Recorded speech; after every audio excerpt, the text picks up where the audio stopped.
Assalamualaikum and good morning, distinguished guests, speakers, delegates, ladies and gentlemen. Welcome to the second day of the GeoDRR Conference 2024.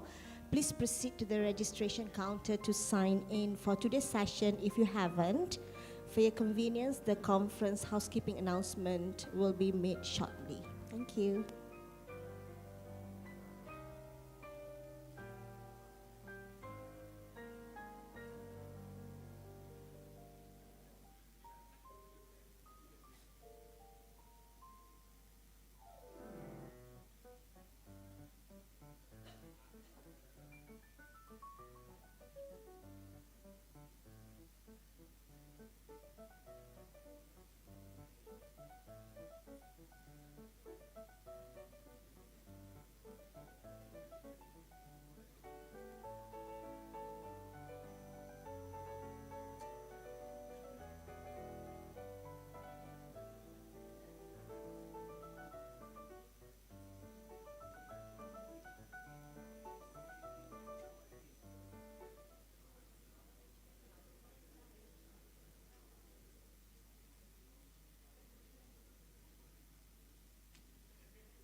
Good morning, ladies and gentlemen. And to those who have just arrived, welcome to the second day of the GeoDRR Conference 2024. Before we proceed with today's program, we would like to bring your attention to a few important housekeeping announcements, including some changes to the schedule. Due to several requests from participants, we have made adjustments to accommodate a campus tour this afternoon. So here's the update schedule. After the third keynote address by Dr. Chong Kai Lin, we will proceed to a morning break where refreshments will be served at the foyer. Following the break, we will continue with the poster presentations from 7 institutions that have yet to present. This session will run until lunch, and after lunch at around 2, all delegates will have the opportunity to go on campus tour. We thank you for your understanding and flexibility in adapting to this revised schedule. If you have any questions or if you need any assistance throughout the day, please don't hesitate to reach out to our committee members. We look forward to a productive and engaging day ahead. Thank you.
Ladies and gentlemen, we are honored to begin today's program with our third keynote address.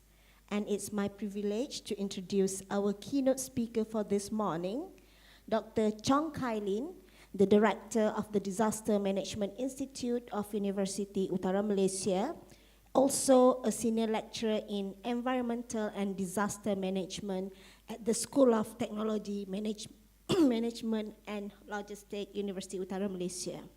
Dr. Kailin received her doctoral degree from Kyoto University in Civil and Earth Resources Engineering.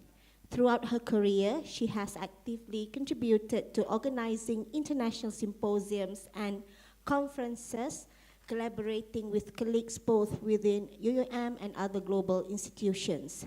Her expertise lies in the fields of civil and environmental engineering and disaster management, with a primary focus on strengthening the science policy public interface. She excels in delivering complex scientific knowledge and technical information in ways that are accessible to non-experts, particularly in the context of water-related disasters. As director of the Disaster Management Institute, Dr. Kailin has played a pivotal role in promoting disaster risk reduction and enhancing community resilience. Under her leadership, the DMI has become a cornerstone for collaborative efforts across the Asian Cooperative Program Consortium, fostering impactful research and initiatives on disaster management from 2017 to the present. Her contributions extend beyond academia, as she actively participates in the UNESCO IHP program, advocating for the integration of water-related issues into both national and global agendas. Among her notable initiatives are projects such as Women and Water and the National Water Camp for students of all educational levels. In addition, Dr. Kailin is a dedicated volunteer and trainer for Mercy Malaysia, where she facilitates community-based disaster risk management programs, focusing on water-related disasters in high-risk community. We are truly honored to have Dr. Chong Kailin here today to share her wealth of knowledge and insights on the title, Building Resilience Through Geomatics, Transforming Data into Action for Effective Disaster Risk Reduction and Recovery. Ladies and gentlemen, please welcome Dr. Chong Kailin from Disaster Management Institute, University Utara Malaysia.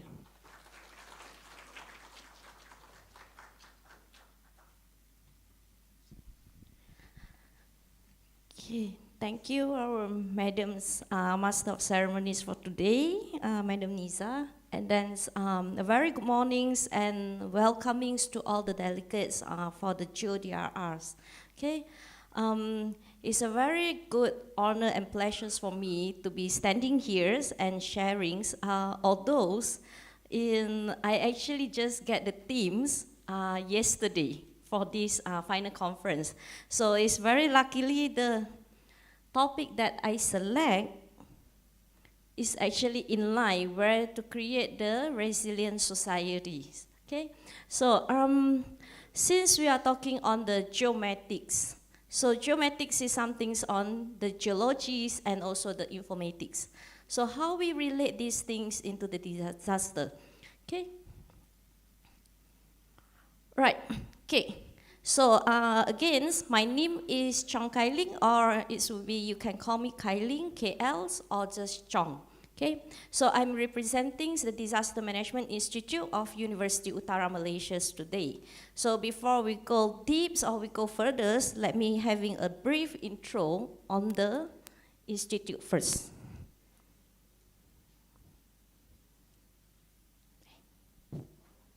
Okay, all right. So Disaster Management Institute, as you can see here, is actually one of the center of excellence that established in 2016. And until now, it's been 8 years. So the establishment of this Disaster Management Institute it happens after the disaster in 2014, where Malaysia been hit by the most serious floodings in the eastern side of Malaysia, which is the northeast, the Kelantan state. Okay, I'm sure yesterday you heard some of the poster presentations mentions on Kelantan. So, Kelantan, Terengganu, and Pahang, our eastern side of Malaysia, although annually been hit by the monsoon floodings, but then in 2014 is a very big awake to the whole residents in Malaysia because the whole state was actually inundated during that times. So, and that times the establishment is because, as you all know, UUM is actually one of the management university. We are the focus university, so we didn't have engineerings, we didn't have medicals. However, since it's a focus university in management, so how are we going to make sure that we are able to manage everything? It's not only manage the economy, manage the business. So that's why the ideas of the disaster have to come in. And also, all of us know, disaster, it comes from the hazard. But if it didn't involve any loss of life, loss of value things, it won't be categorized as a disaster. So it involves the humans, the community, the societies. So that's why the aims of the DMI is actually on the community empowerment. So helping to increase the community resilience against the disaster and also the climate change. So the taglines for DMI is actually empowering the community towards the disaster resilience. So this is the niche team or the research team that we have in our institute. So the mobility and service operations, risk assessment and planning, pre-disaster activity, and then build the environments and socio-economics recovery. And 4 of these are actually in line with the disaster management cycle. Okay, and then I myself coming from the School of Technology Management and Logistics. So you might be curious why somebody's, and then as you heard, my background is coming, I'm actually a civil engineer in majoring in environments and water. So you might be curious. So in School of Technology Management, we have all kind of various engineering disciplines lecturers. We have mechanicals, mechatronics, robotics, IT. So it's like all the disciplines are working under the same umbrella.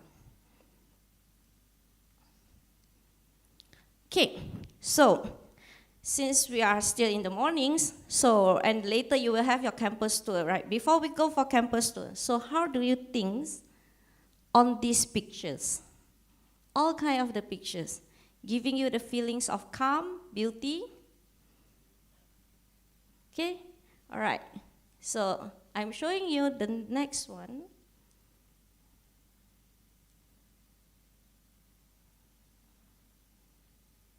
Okay, so this is one of the sites located in Kedah. It's the waterfall Yan. This is located at Titi Hayun. Okay, this one is Sri Peringgi. This both is actually the Titi Hayun. So this is one of the weekend activities that the local residents, local community likes to go. However, after the incidents, it became this.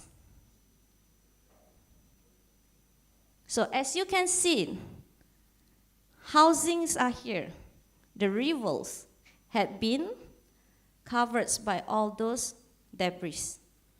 So how are we going to help and what we can do? Okay?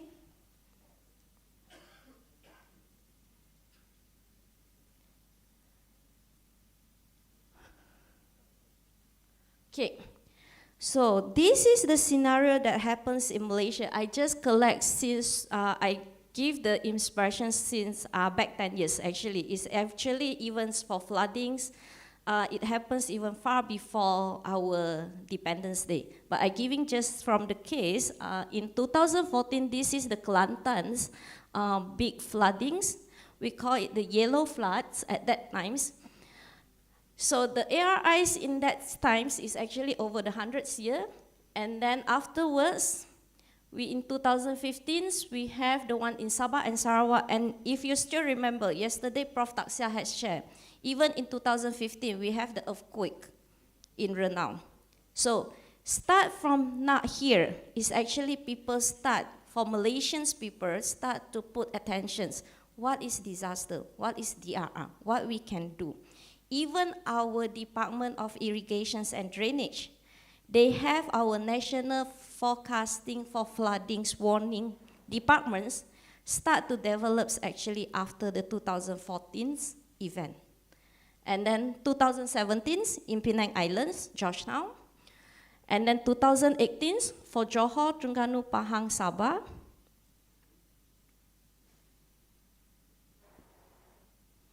And then this is 2021.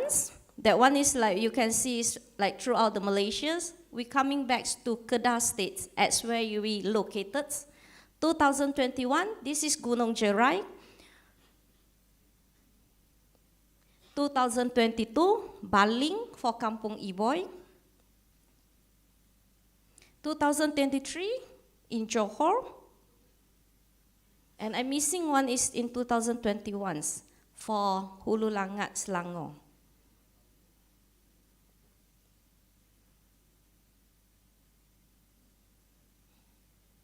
Okay, so we can see that the trending is actually keep on increasing. And when we say the events are increased, people always say it's the climate change. But then we will say it's actually, we call it as the, before we go deep to the climate change, I categorize it as the extreme event. As the cases, you'll notice that yesterday in Chiang Mai, and then even actually very close to us, yesterday night, if you notice that we have a very high intensity rainfall, so our neighboring state also, some of our railway station is actually flooded. Okay, so is it because of the climate change or because of the extreme weathers, but what we can do? Okay, what we can do or what to do to make sure that we are safe, not only for us, but then for our future generations. Okay, as an engineers, what we do is usually we design, we monitor, we access, and then we redesign that things. So this is the ones that provided by our Departments of Irrigation and Drainage. As for flood management, we have two types of the approach. One is the structure measure, another one is the non-structures.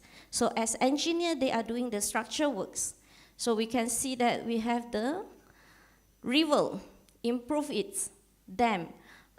Since today you will have your campus tour, one of the things that you can notice is actually inside UUM campus, we also have the risk of floodings. And it happens during the COVID times, some of our lecture hall are actually flooded. And you can see the difference of the river. If the campus tour pass through, you can see because upstream of our campus is actually a sand mining site. So all those sediments after the sand minings is actually coming to the downstream. And UUM located at the downstream. So the river capacity year by year been decreases. Okay, so that's why we are proposing now for the river and drainage improve. Dam, retending basin, bypass, levee, and also the hydraulics pump.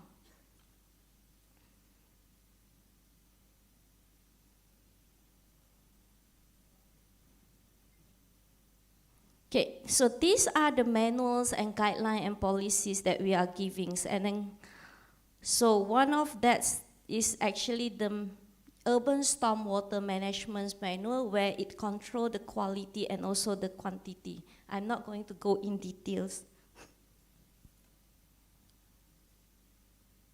Okay, so now come back. What I do. Okay, I'm an engineer. I'm doing the hydrological modeling and simulations. So the hydrological simulations, and after the simulates, so what is the outputs? Okay, I'm using the rainfall runoff inundations models where it's, okay, so I'm giving you one of the cases, the Jerai cases, the Gunung Jerai cases, okay? So this is the case for the Gunung Jerai. At that time, the Mount Jerai, I'm not sure where you'll, if you're going to Penang from here, you will see that Mount Jerai actually on the right-hand side, through when your journeys to the south. And Mount Jerai, as Japan, our Japanese collaborators, when they are here, they said the shape is actually similar to Daedalus, Fuji Mountains. So that is our precious mountains for Kedah State.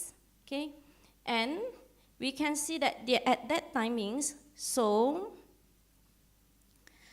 on August 18th, okay, in 2021, so very intensive high rainfall for 281 millimeter in 6 hours, as whereby after the calculations is actually exiting the 70 ARI, and then also with the all dominance landslide because of the geology factors.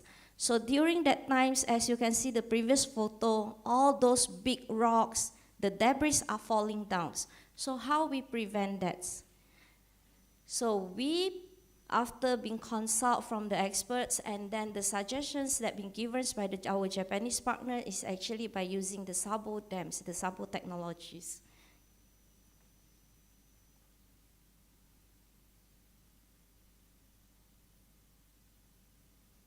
Okay, so it happens not only in a single site, but there are 3 in series together. This is the Mount Gerais, and then this is the ones for the Spriggy, this is the ones for Batu Hampa, and this is the one for Titi Hayuns. So this is like, at that time means when this scenario happens, everybody was panicked, shocked, and scared. Because usually floods is only having the water. But then when happens to be debris flow, it comes together with the debris. It's not die because of the waters, but then because of the debris. And the debris not only hit the persons, but then destroy the house and the chalet, because it's a tourist area. So they have a lot of those resort chalets that lets people can spend their times during their weekends. So when these incidents happens, they even having the persons who trap in the resort that times.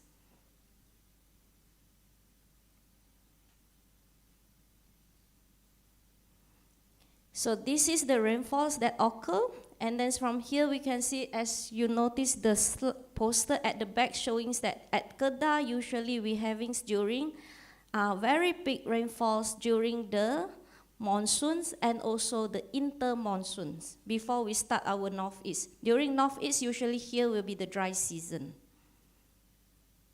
So this is the event rainfall. So by having this all data, we put it into the geospatials. So we didn't do anything on the geospatials, but then we use the geospatials. So this is the scenarios. We can see that the formations have changed.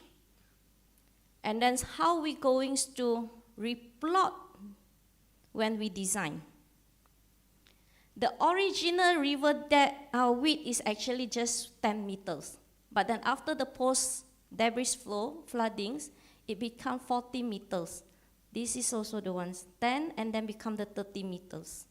And then this is the change. We can see that the river's originals is only 1, and then now become 2. And people will say, oh yeah, we're using the drone technologies to help us get because we need to know what is happening on the upstream. Because if not, we couldn't do any simulations, we cannot do any design. So what happens on the upstream? How are we going to get the data? So by using the technologies of drones, we fly to get the mappings during that times. However, we still need to go physically. Me and my colleagues from University Technology Malaysia, University Science Malaysia, University Kebangsaan Malaysia, we go to the site and then we have to climb up to the areas, because we not only to map the geographically change, but then also we need to calculate the size of the debris. So during that times, is projects that having the collaborations between almost all Malaysia university, majority all the public university from Malaysia. So this is the post-debris flow conditions. And then this is the chalets, actually. Before that, we have persons, and then afterwards, it becomes the debris depositions locations.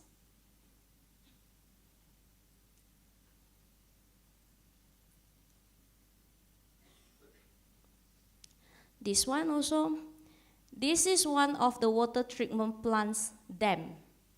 Before is this, after the incidents. And our Departments of Irrigation's office is just beside here. And then this is the Titi Hayun. Titi Hayun is actually the hanging bridge of the NIMS. And then after the incidents, no more the hanging bridge.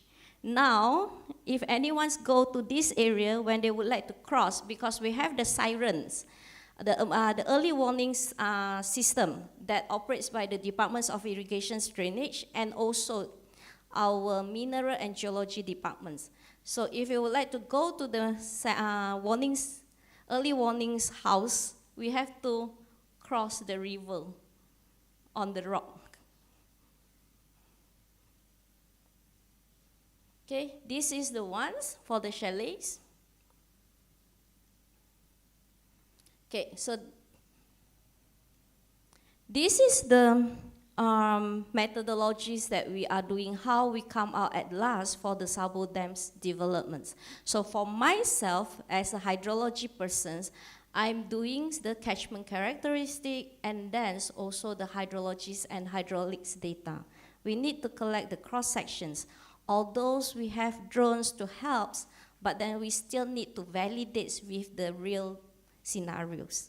Okay, so and then this geology and geotechnics is actually been done by our partners from UKMs and also UTMs. And then we do our hydrological modelings and then the debris flow modelings, then only we come out with the proposed. So, and then now in Malaysia, as yesterday keynote mentions, we are not someone who are proactive, we are reactive. When the scenario happens, then only we come up with the solutions, then we provide the guidelines. So now for Malaysia, we have our Sabo Dams guideline, technical guidelines. So this is the ones that we produce. So you actually can obtain from this QR, the technical guidelines for this. And this is the first one. It will have the seconds and also the third ones. So, and then, that is the finish for the first case from the Jerai.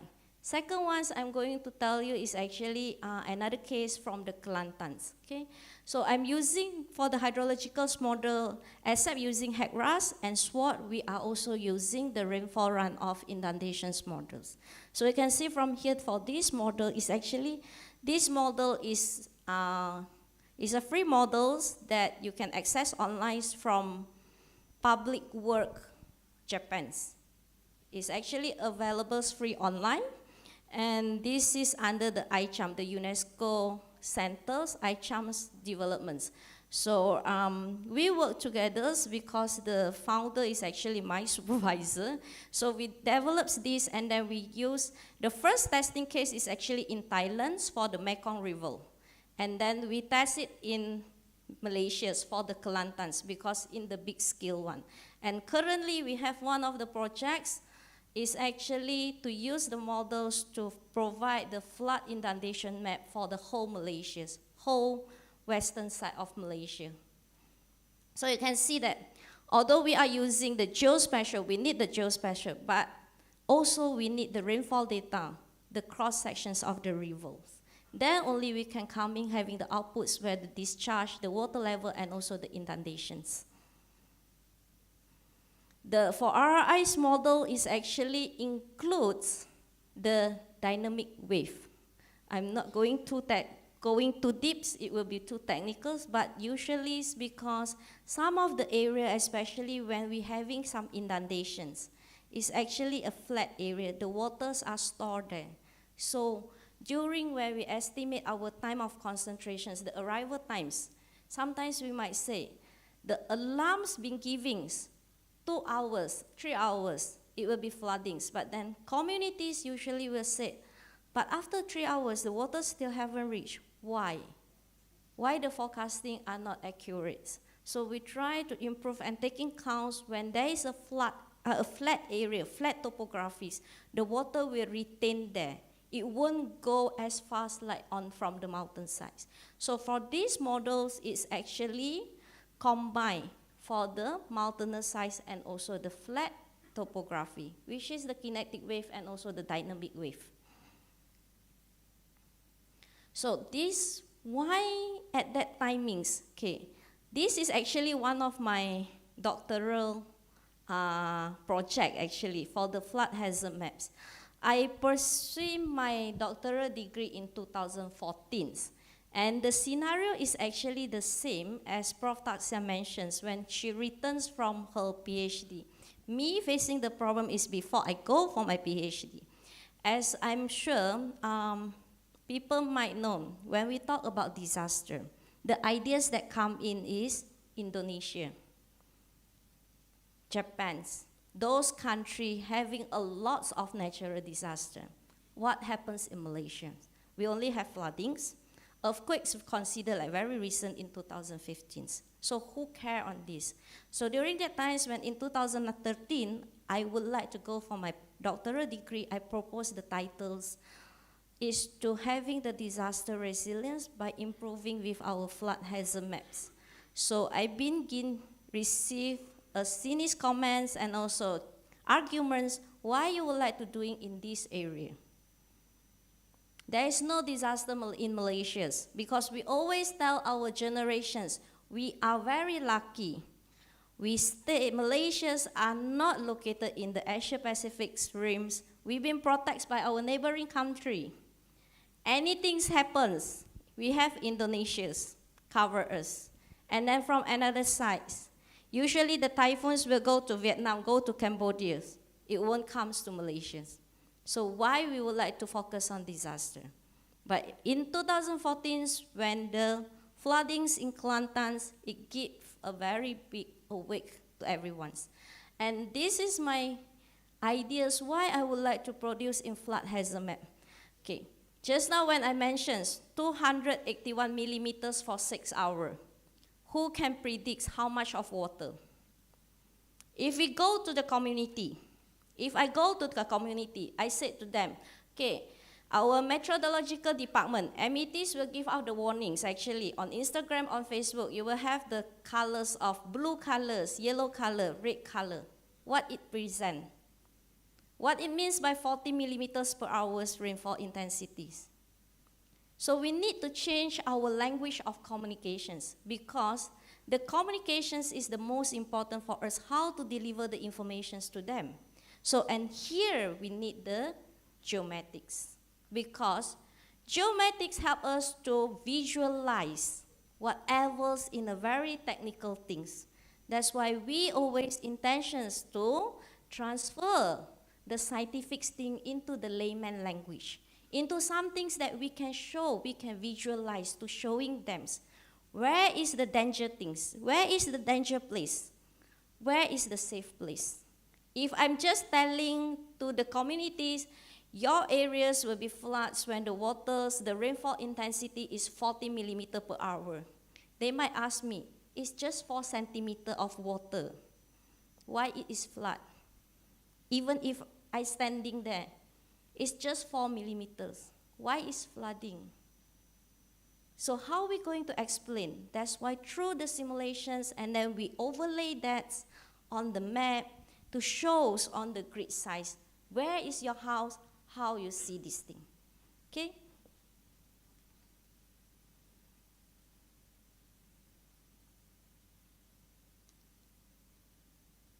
Okay, so this is the methods, how we doing that. And this is the result for the 2014s, and we actually even validates with the helicopter satellites image and also verifies with the on-site agencies. So these hazard maps have been used. So we also produce that times for the comings in futures. Because why? In Malaysia, we usually use 100-year ARI as our design maximum capacity.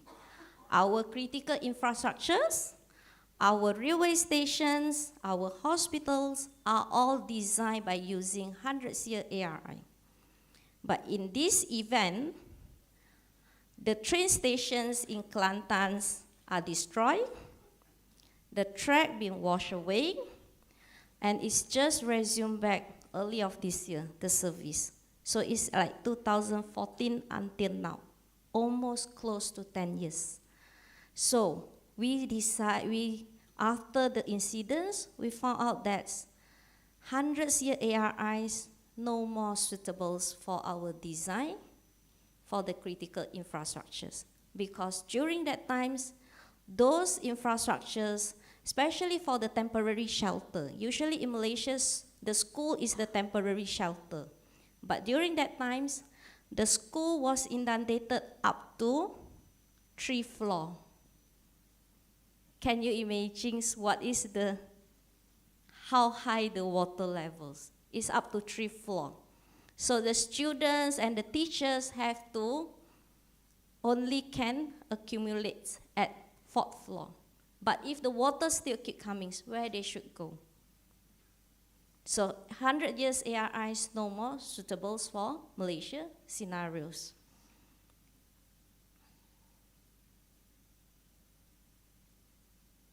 Okay, then after that we overlay it on the Google Maps to provide a more clear ideas, because people use Google Maps very regularly. So they will know where is my house, where is my school, am I safe during this timing. Okay, this is the city.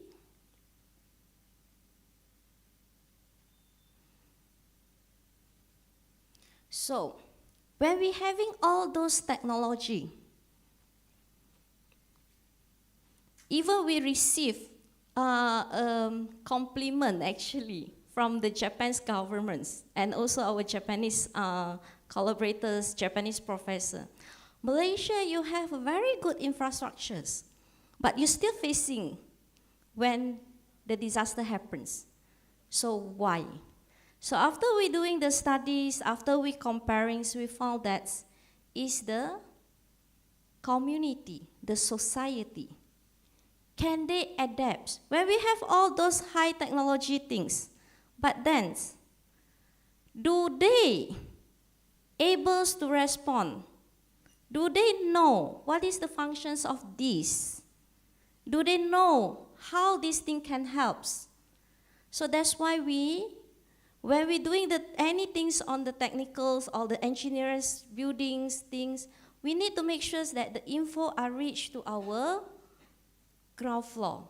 We need to make sure that our community able to adapt to that. So how we help?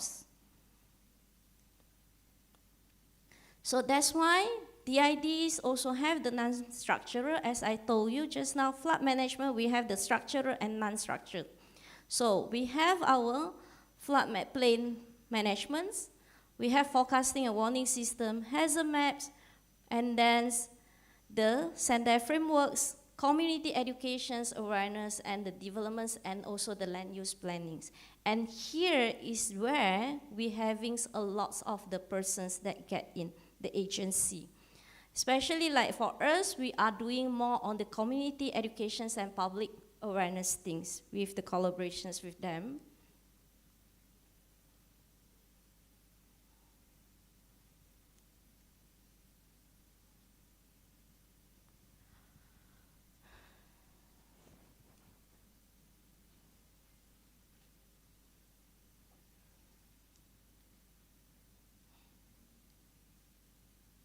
Okay, so as we even refer back to the literatures, is saying that usually when the floods problems is close to the human factors, so usually to solve these things, to solve the problems, we have to go back to the environmental humanities concept.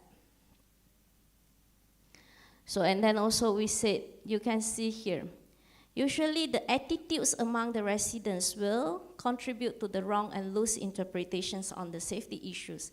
And then they are not giving much attention to the safety of flood dangers. in the different opinions. Some people might say, my house are safe usually. I never been facing these problems. When the evacuate message been delivered, why I have to evacuate? I'm okay to be here. And the real scenarios that I listen when I do the field trips in Kelantan State is that house actually having 2-story. So when the first trip of the rescue team comings, they said, it's okay, I have 2nd floor, I no need to evacuate. That times water are still considered like slow. After 2 hours, the first floor, the ground floor have been inundated. They are located at the 2nd floor. And then they keep on calling the rescue team to come and rescue them because they feel no more safe. However, during that times, the rescue teams' tasks are getting busy and busy. How they going to spread their bodies and to save for all of this. So this is how the educations are playing the roles. We need to educate and also giving the informations that when you receive the evacuations message or the announcement from the governments, please evacuate yourself.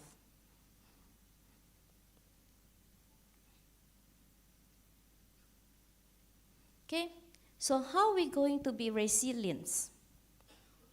Are we going to say, we have to stop the natural disaster?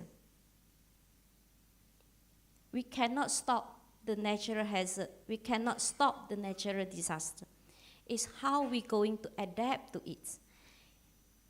Lightly or dislike, we have to face it. Because it been occur surrounding of us. It's just that how we're going to face, how we're going to use to it. If we not say use to it, but then how we adapt to it. That's the things that comes from the Sendai frameworks. That's why when we got to the number 4 ones is actually to build back battles. How are we going to adapt to it and then we can bounce back even with a more better ones. Okay? So, because whatsoever we cannot escape from that. Our human activities, the climate change impacts, the natural system, all of these are interlinked to each other. We can't say, I don't want to have the natures. I don't want to have the peoples. I don't want to have the climate change. We can say we don't want to have the climate change, although we set the target to reduce, stop it by 1.5 degree. But every year we break the record, the highest hot temperatures, the hottest temperature in this year, the hottest temperature in the history. Every year we are breaking the records. Not breaking the record by reducing, but then breaking the record by increase it. When you are hot, what we do? We turn on the aircon more.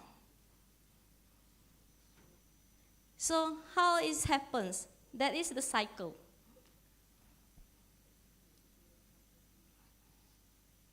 So here we come in the community-based disaster risk management, the CBDRMs. Okay, so this is the ones that we use. We have it with the communities. So from the hazard maps that we develop, we actually utilize it when we go for the community engagements with our societies.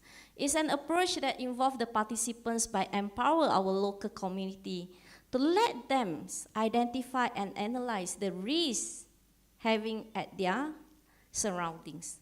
And then this is emphasized how we're building the resilience at the community levels to encourage the active involvements. And then the goal is actually to strengthen the capacity of the communities to prepare, to respond, and recover from the disaster. Minimize the impact of the disaster on the people's life, livelihood, and also the environments. We would like to educate them to be the persons that they able to self-help rather than they waiting for the help from others. We want them to be the leaders in their societies that they can lead their own helps. Not waiting for the public's helps or anything. and others then they able to help themselves, we wish that they can also develop themselves and helps the others community, the mutual helps. Because it's impossible, everything has to wait until the governments to be here. So we have to change the mindsets. Previously, yes, every time when anything happens, we said, okay, we wait for the governments, we wait for the governments. But then, when it's only one scenario, yes, 2 scenarios, 3 scenarios, 4 scenarios. Like I think in the past 2 weeks, we're actually having like throughout. We can ask our agency there how busy they are. Start September. The floodings events have been occurs like every day, and then the victims are increasing number from few hundreds until few thousand. So we need to empower our communities so that they can help themselves rather than they waiting. So we can see that how important the education is. And this case is actually from the tsunami Aceh, Tilly Smith. So she was taught about the tsunami in her geography class.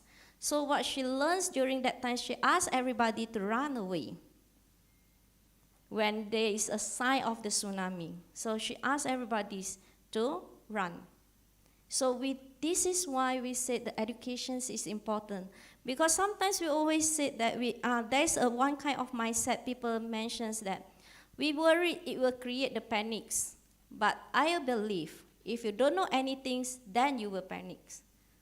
If you look back at the case of the COVID-19, when people introduce this is the new virus, we don't know anything about it, then we start to panic because we have no idea, we not understand. But then after times by times, you will know how it transmits, what we can do, what kind of precautions we can take. Are you still panic on that? We wish our life can back to normal as soon as possible. We can go out with the face mask. We wash our hands always. Okay? So this is the things. When you don't know anything, we will have the feelings of fear. But then when you disclose everything, you show them how this thing happens, how the scenario happens. Then when they understand, they will feel it's okay to accept it.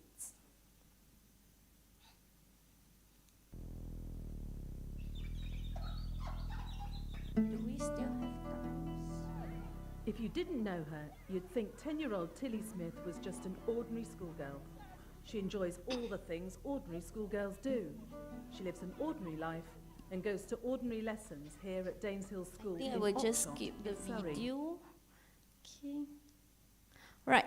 So CBDRM is important for the several reasons because the local knowledge and also their ownerships, the proactive approach, sustainability, cost effectively, and then the important is the community participants, and then how we can sustain that.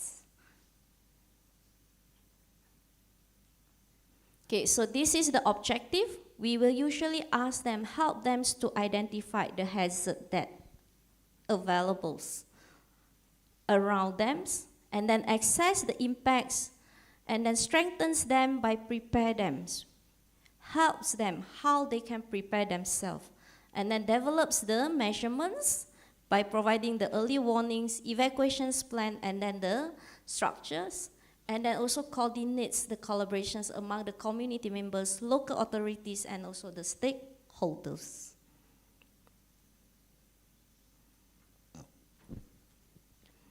So this is the ones that you've been seeing yesterday. As Prof. Tasya said, engineer, we like the equations. And from here it's more easier for us to understand. We don't want to have this, having high risk, high vulnerability, but then low capacity. So by having the CBDRMs, we hope to change them by having low risk, increase their capacity. How we increase their capacities, we provide them the knowledge, at least they know how to protect themselves.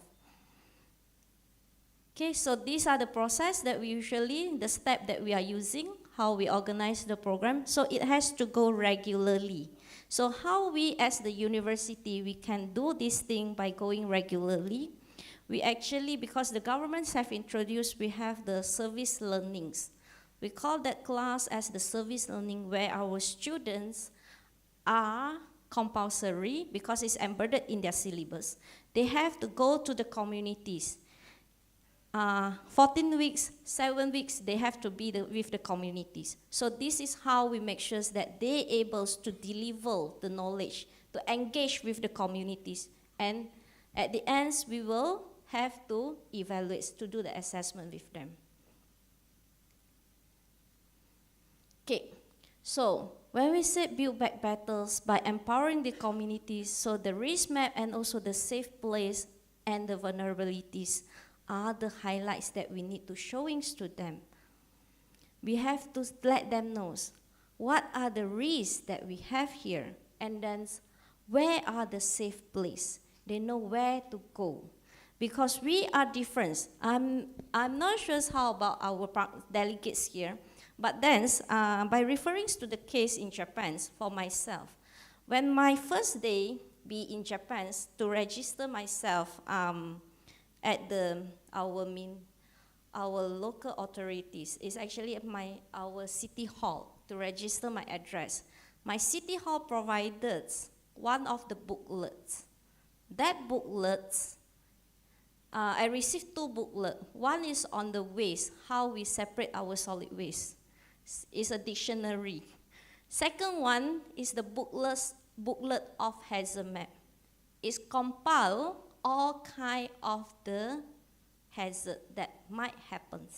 So the place, the house that my hostel located at that times is there is one of the earthquake rings that no more not really active one, and then also having the risk of floodings, landslide. So when I know this thing, at least when there is a heavy rain, I know where should I go. And on the map, it even plot where is the evacuation center. You belongs to which evacuation centers. So at least you know where should go. If myself here in Malaysia, if anything happens, I think I need to call. I will have to call and ask which evacuation center I have to go, because I have no idea. And I'm sure our colleagues from Malaysia, if I'm asking, do you know your house, the closer evacuation center that near to your house, do you know where is it? Okay? So this concept of the CBDRM is actually we adapt it from the Japanese concept that called Machizukuri, because it's actually the concept of the community-based plannings introduced by the Japanese town planner in 1970. So they have the small, we said as the village skills, and then go up even to the state skills. So every village, the village leaders, ketua kampung in Malaysia we call, they will call this person and then go for the town watching to survey by their own. Where is the high risk place? Where is the low risk place? What is the capacity that we can have? What we can utilize during the disaster? So this is the concept that we adapt it and use it in Malaysia. So this is the one. This is the programs we do that times during my students' time. We do with the Kochi Islands. Okay, Kochi Island is actually one of the islands that very vulnerable to the tsunami, and the residents there, more than 50% with the age more than 70 years old. However, I feel very impressed at that timings. We're doing the evacuation drill at night. So we start the tsunami alarms at 9 o'clock night times. And those residents, all those with the age 70, 80s, they still evacuate. Their evacuations, because tsunami is go to the tsunami towers and then on top of the mountains. They still evacuate themselves. So this is the things that for me I think is impressed, because here we do the fire drill in the university. Our staff, our colleague act like nothing, still sitting in their office. Although it's fire drill, they still act like nothing, sitting in their office. So from here we can see until which level of the awareness that we have. So how are we going to change the mentalities is actually, although we have all those kind of the technologies, but then how are we going to strengthen their mentalities? This is important. So this is the things that we need to educate. And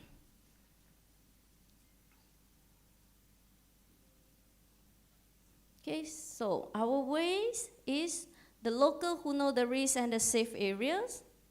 And then this is one of the local champions, okay? Pak Cik Baka actually convert his house with this stone, and then during the flooding season, his house can float. Although we might feel it's like, but it's just see, this is the ideas coming from the communities.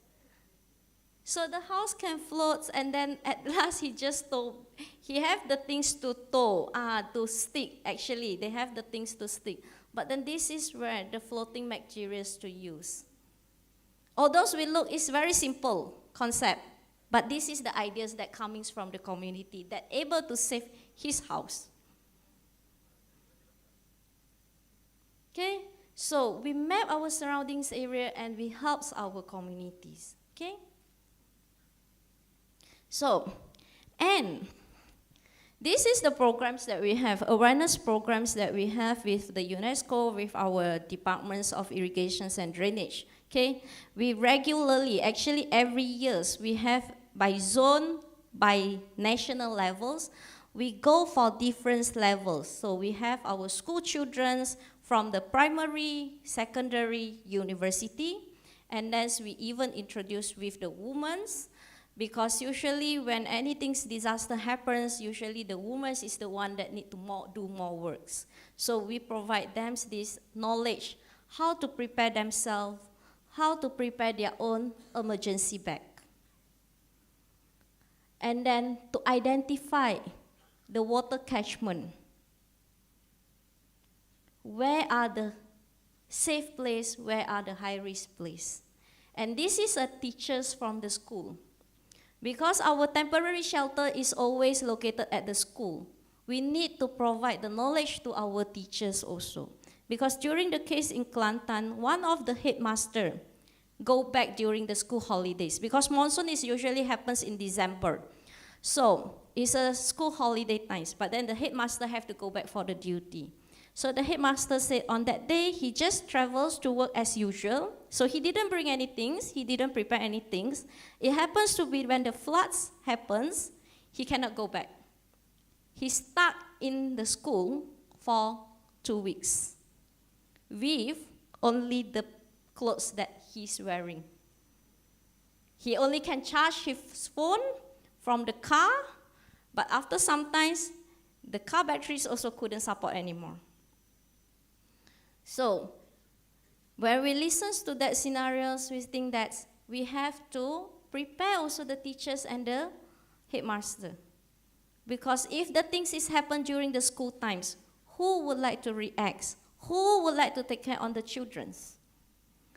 So why, if you're looking at here, you can see that we focus on the student levels because we believe that the student is the good media to interpret to their families. Okay? Because when we go to the communities, sometimes old people tend to stubborn. They always believe on their experience, they have their ideas, their philosophies. So whatever that we try them is a bit difficult. But the situation changed. They believe what their children come back and tell. Their grandchildren, their son, their daughters. And usually those students, whatever the teachers deliver, they accept. They will go back and share. Today at the school, I learned during the floodings, what should we react? So they will tell it back to the family members. So that's why we go to the media, to our students, to the school, because we believe from there it can even spread more. So they will be the change agents to Earth.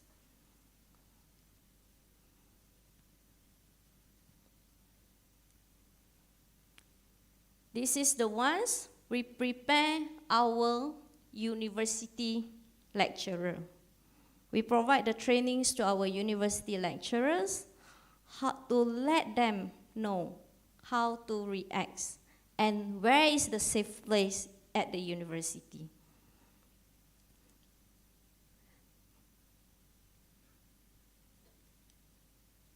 Back.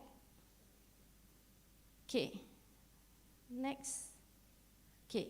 This one is the one we do with the community. We go and listen to them, what are their problems, and then we connect them to the correct persons to help them to build, to come back to recover.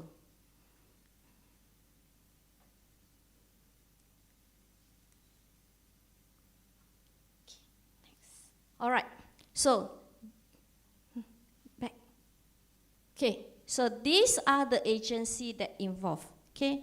When we said about disaster management, DRR, it won't be a single person. It cannot be only one model. It has to be collaborations, work together with everybody.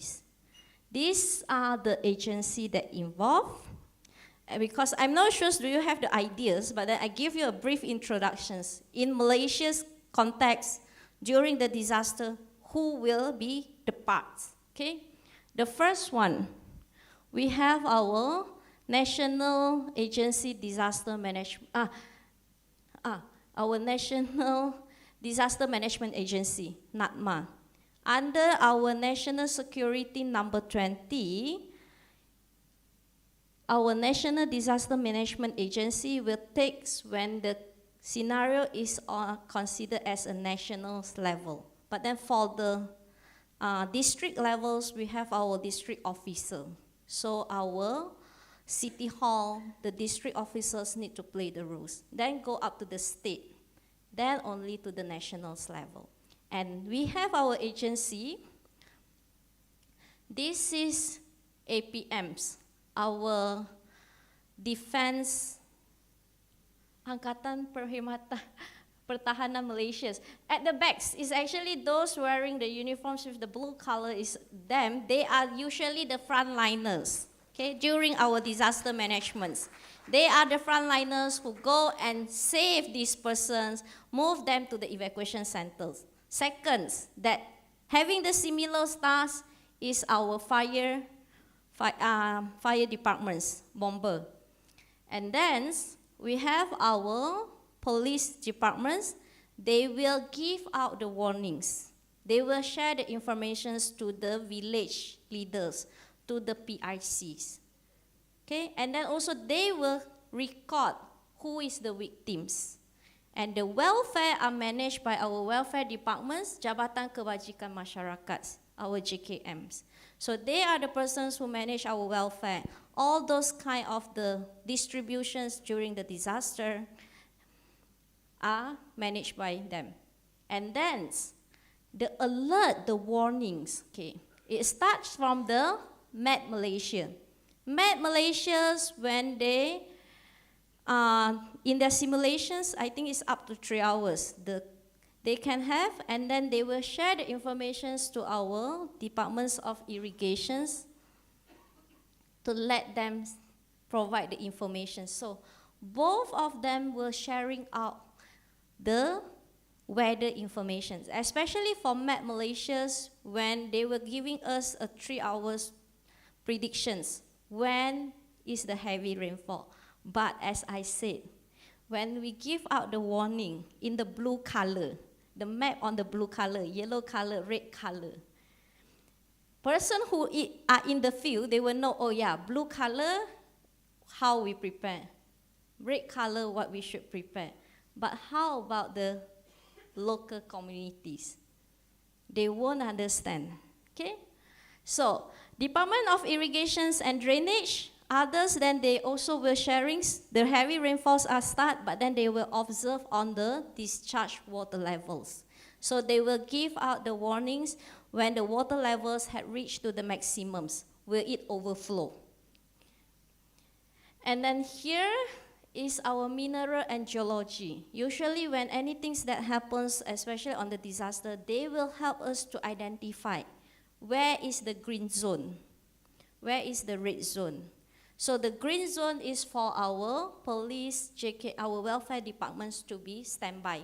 Those victims will come to the green zone. And then if in the case of Yan and also Baling, they identify where is the dangerous place so that the rescue team won't go beyond that point, so that the rescue team won't be unsafe if anything happens because of the unstable geology things, okay? And then we have our Plan Malaysias and also JUPAMs. Those land use and our statistic mappings are actually provided by them. So these are the roles, different responsibles from different agency. So at last, okay, for disaster risk reductions or disaster management, there is no integrate. We need to have the integrated system. We have to combine with all disciplinary. You couldn't work only in your own silo. You need to collaborate with others. Okay? And then we need to make our data valuable and understandable. If we have all the data, but no one understands, it's just like you produce a very good article and then it's just keep in the library. So how it impacts to the communities? Because at the last, DRR to be the resilience is to make sure the community are safe. If we couldn't achieve to that targets, it's actually making no point, right? So sharing is caring. We have to share the informations. We don't say, oh yeah, I have this, but I just want to keep for myself. We need to share the informations. That's why sharing is caring. We need to work together. It's no end. DRR for every countries will have their own unique points. We cannot say that I would like to adapt fully. Even we said, looking into the case of Asia, or Southeast Asia. We have a very similar cultures with Indonesia. However, whatever been implemented in Indonesia cannot be implemented in Malaysia because of the unique. So, okay, so this is the last from me. I think there are some useful things that been shared and then you can be useful for you guys. All right, so thank you.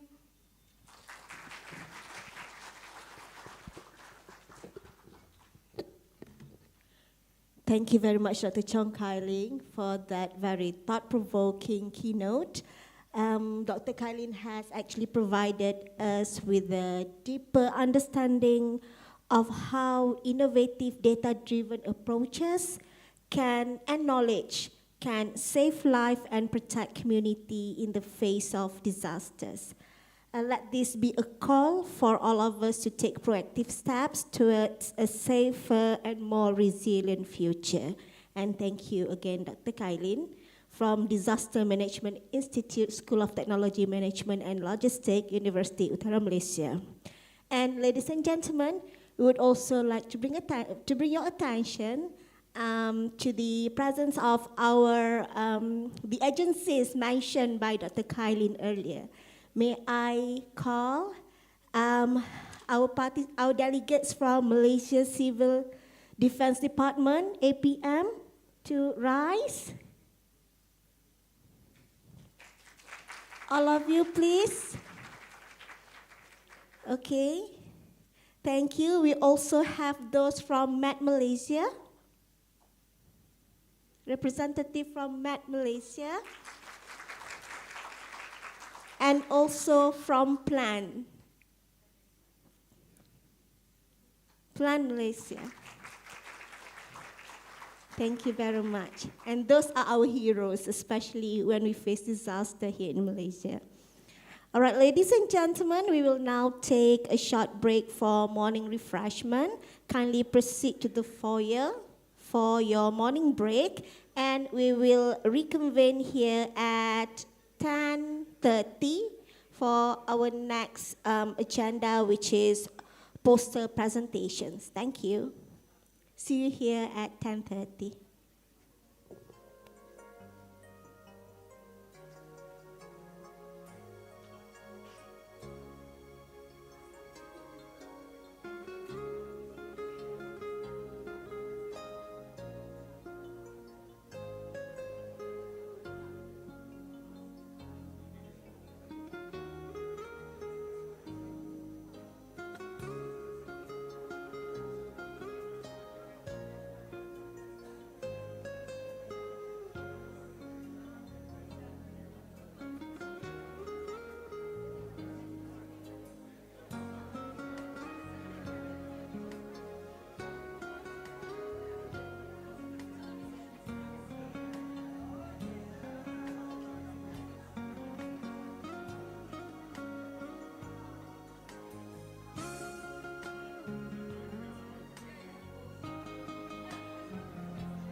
Tak on tadi.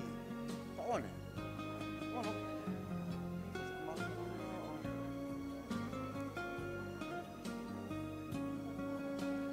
Betul kot.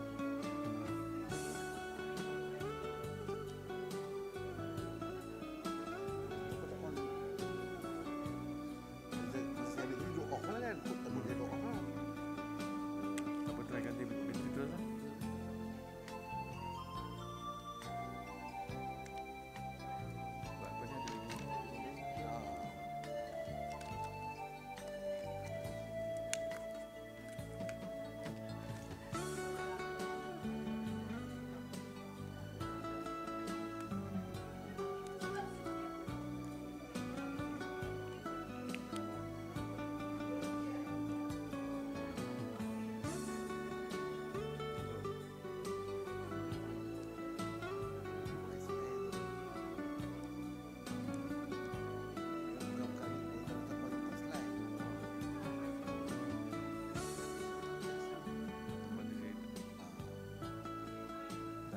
Masuk baru kan?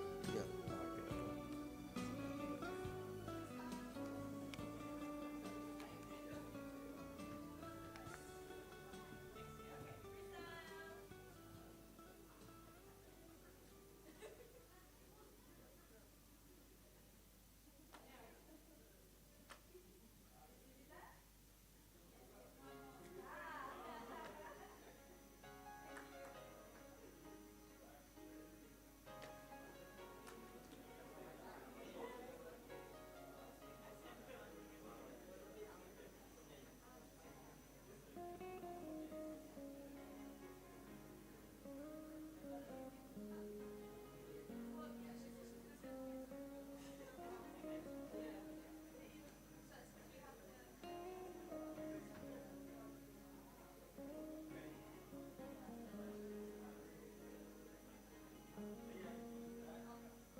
sir?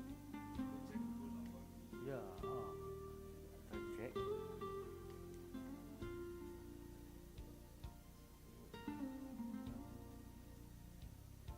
It's just delay around 5 seconds. The delay. Yeah. Around 5 seconds delay. So that these are So ni up and down. up and down ni. Down delay series. Okay, ni same ya. Yeah. Yeah.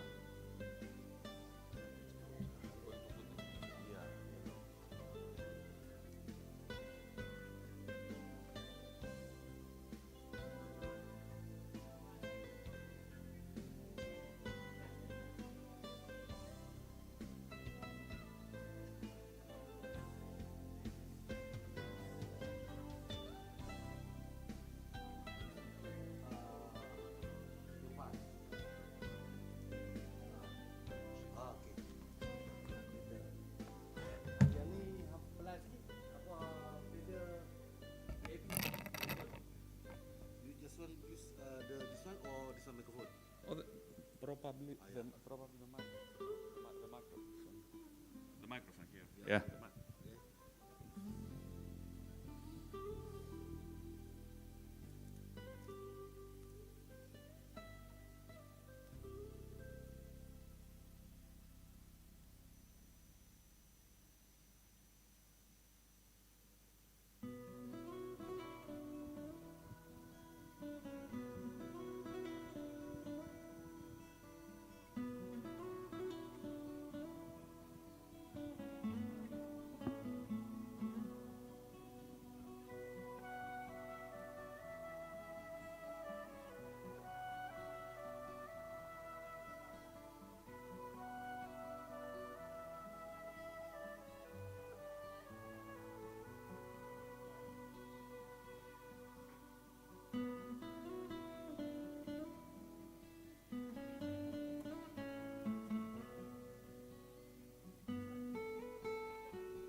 Just want to check. Hello.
Hello, ada. Ya, ya.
Hello, hello again. Can I invite all delegates to take your seats? Can I invite all delegates and guests to take your seats because our event is about to begin.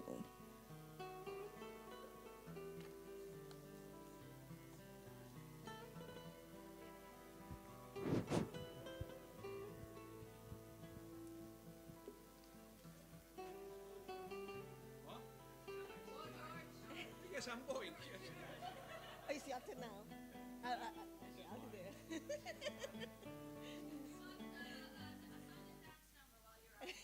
I will be at the end. Because I see many students. Yeah, we have more students coming.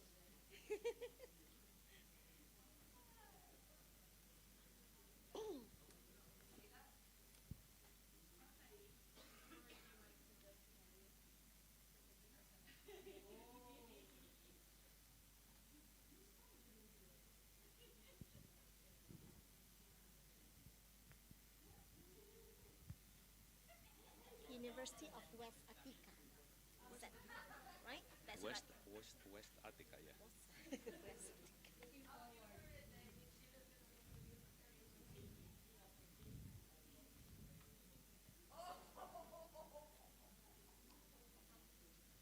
Doctor.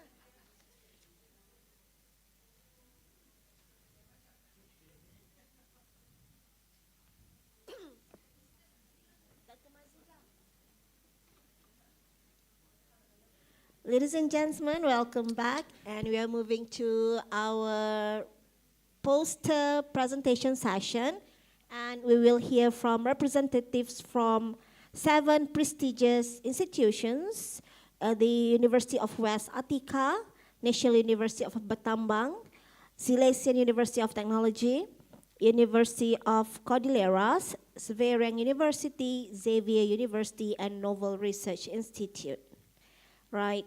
Each presenter will have the opportunity to showcase their research, and after each presentation, the floor will be open for questions or comments. So let's begin with our first institution. Ready now on stage, we'd like to invite the representative from University of West Attica to present the research.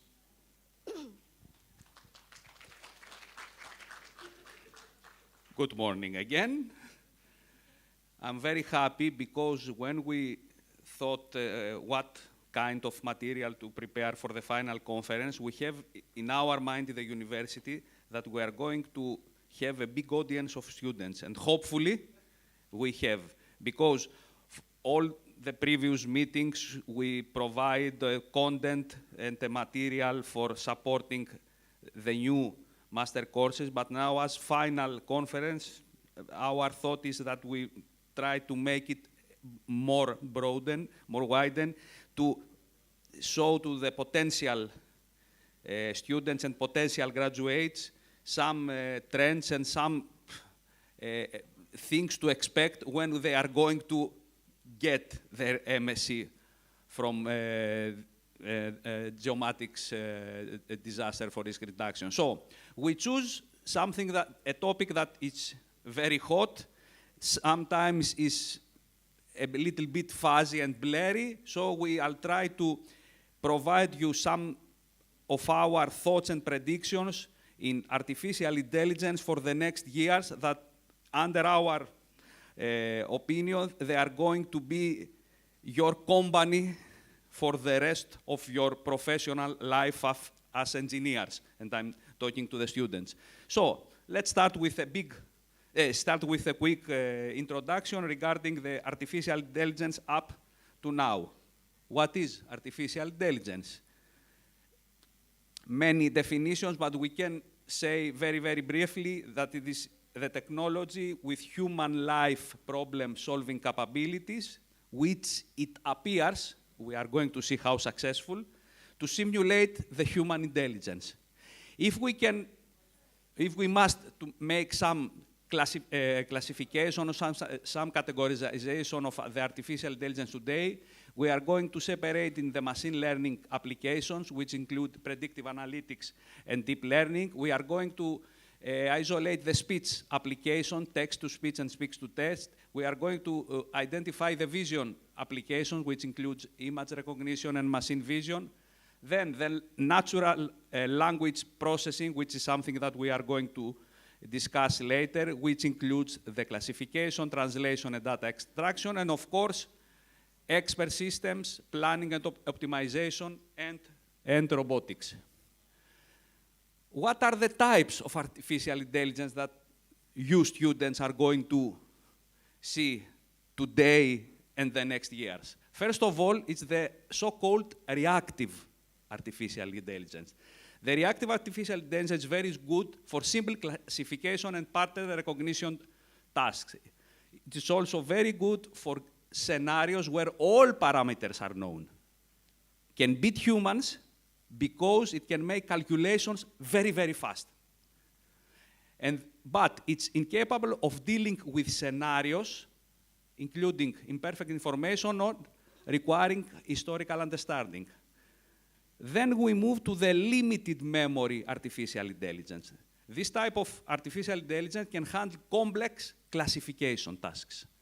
It's able to use historical data to make the predictions, and it's capable of complex tasks such as self-driving cars, but it's still vulnerable to outliers or adversarial examples.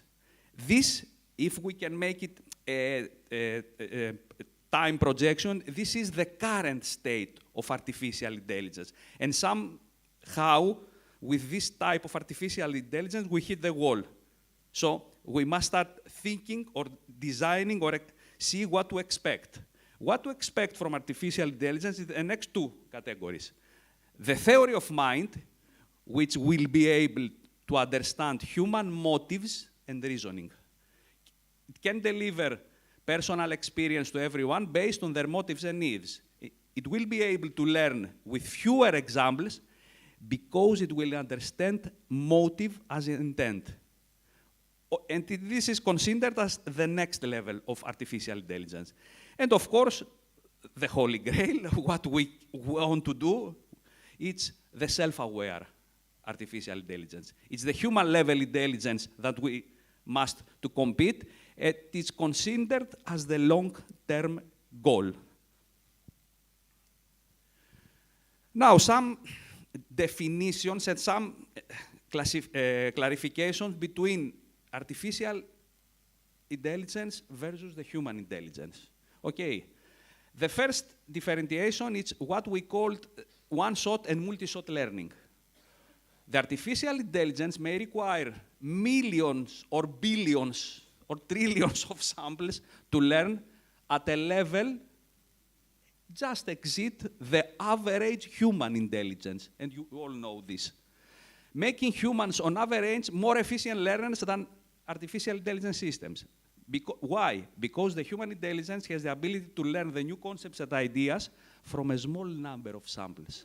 Sometimes, as I say, from a single one. This ability referred as one-shot learning instead of multi-shot learning, which is the artificial intelligence. The next differentiation is the imagination and recitation.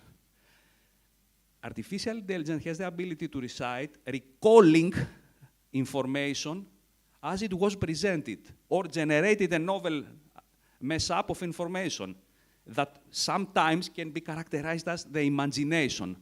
But if we want to be strict, it can be described as synthetic recitation. Of course, the human intelligence has the ability to form ideas, has the ability to create mental sensations and concepts of phenomena that are not present. And this is the most important element of human being, the ability to imagine.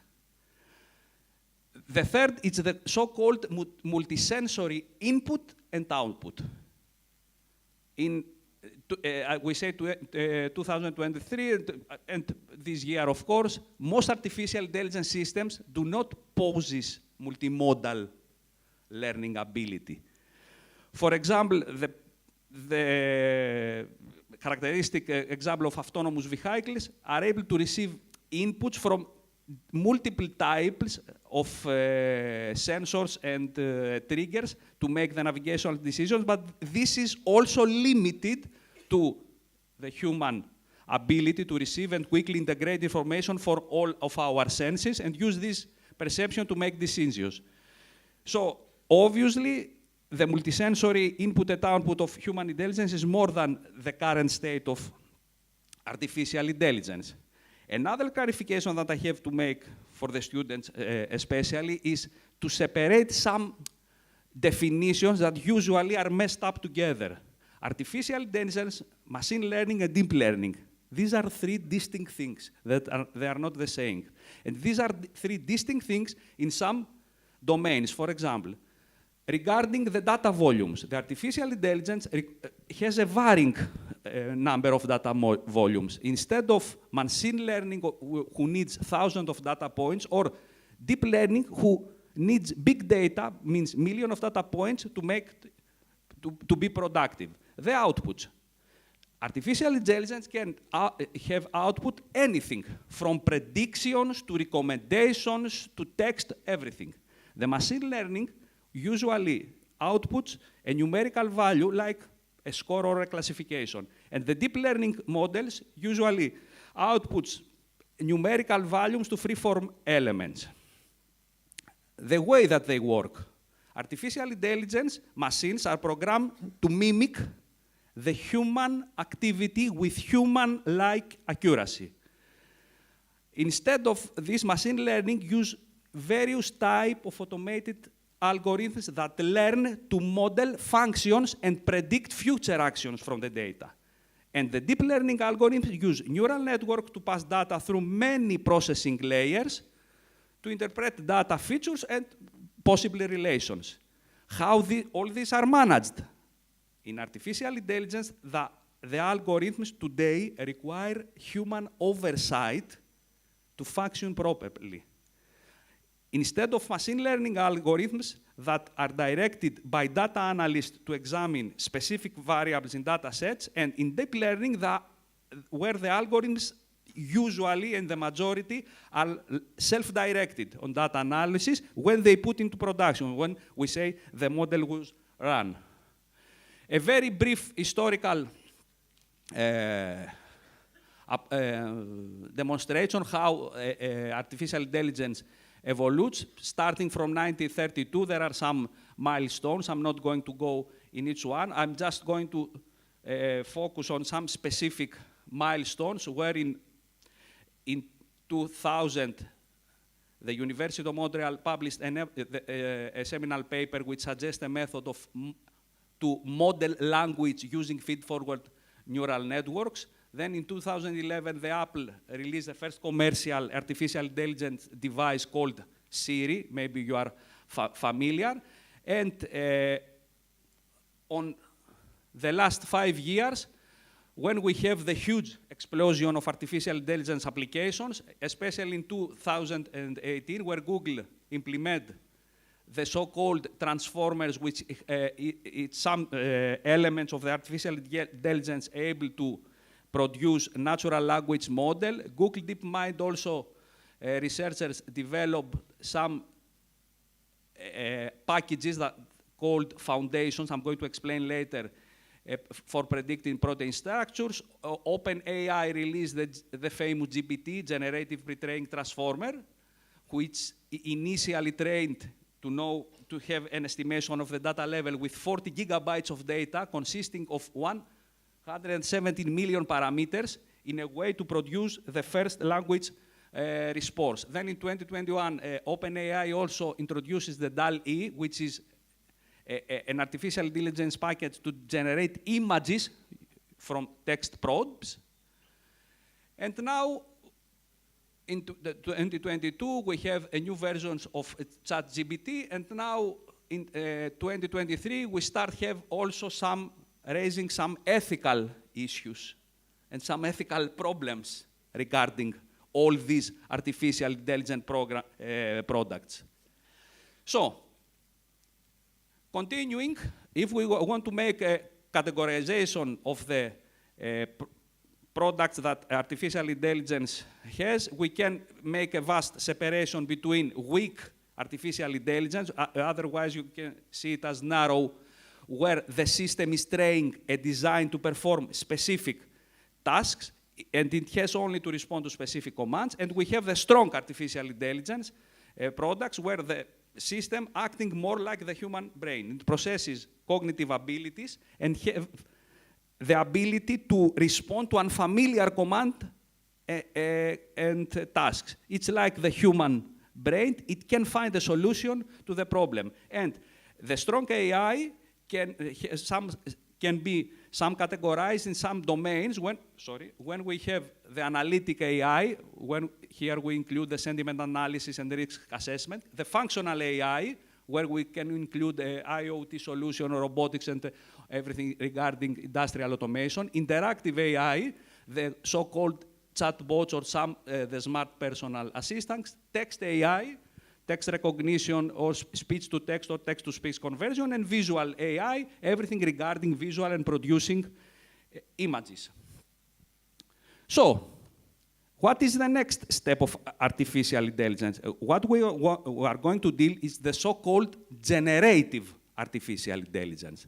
Generative artificial intelligence, as I say, can learn from existing data or artifacts in order to generate new, this is why we call generative, new realistic artifacts at scale that reflects the characteristics of the training data that it has.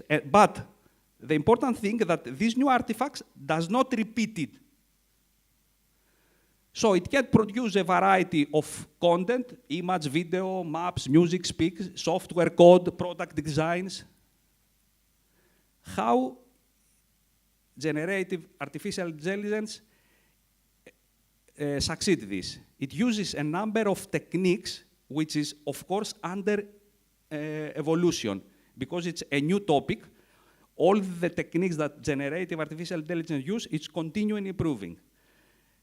A solid base for this and the common base, it's the so-called foundation model, artificial intelligence foundation model.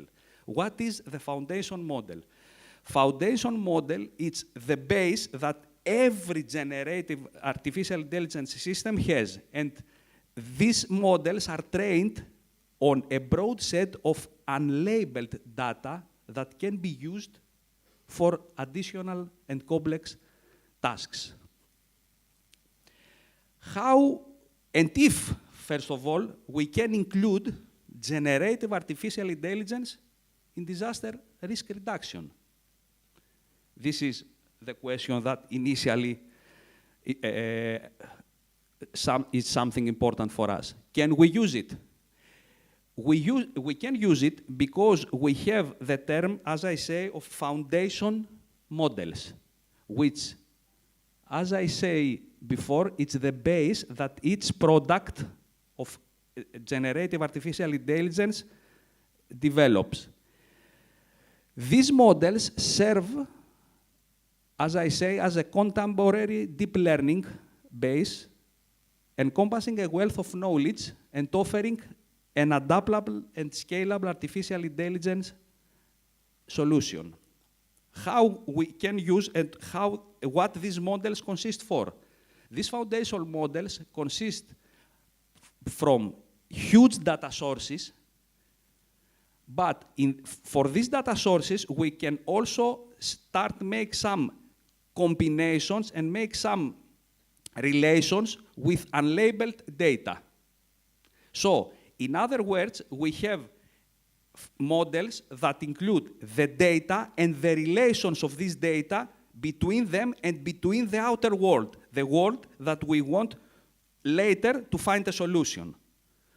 This type of foundation models include the large language models, the chatbots that you are all familiar, visual models for interpreting and generating images, scientific models for tasks such as predicting proteins, audio models, producing a relation between multidimensional domains, etc.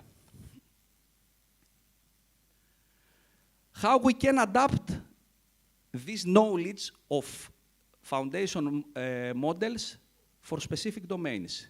As we say before, and I'm going to repeat it again, the base and the key of success of a generative artificial intelligence product is what is the foundation model that is based off. So the foundation models are the building blocks for understanding the complex task that the generative AI product is going to.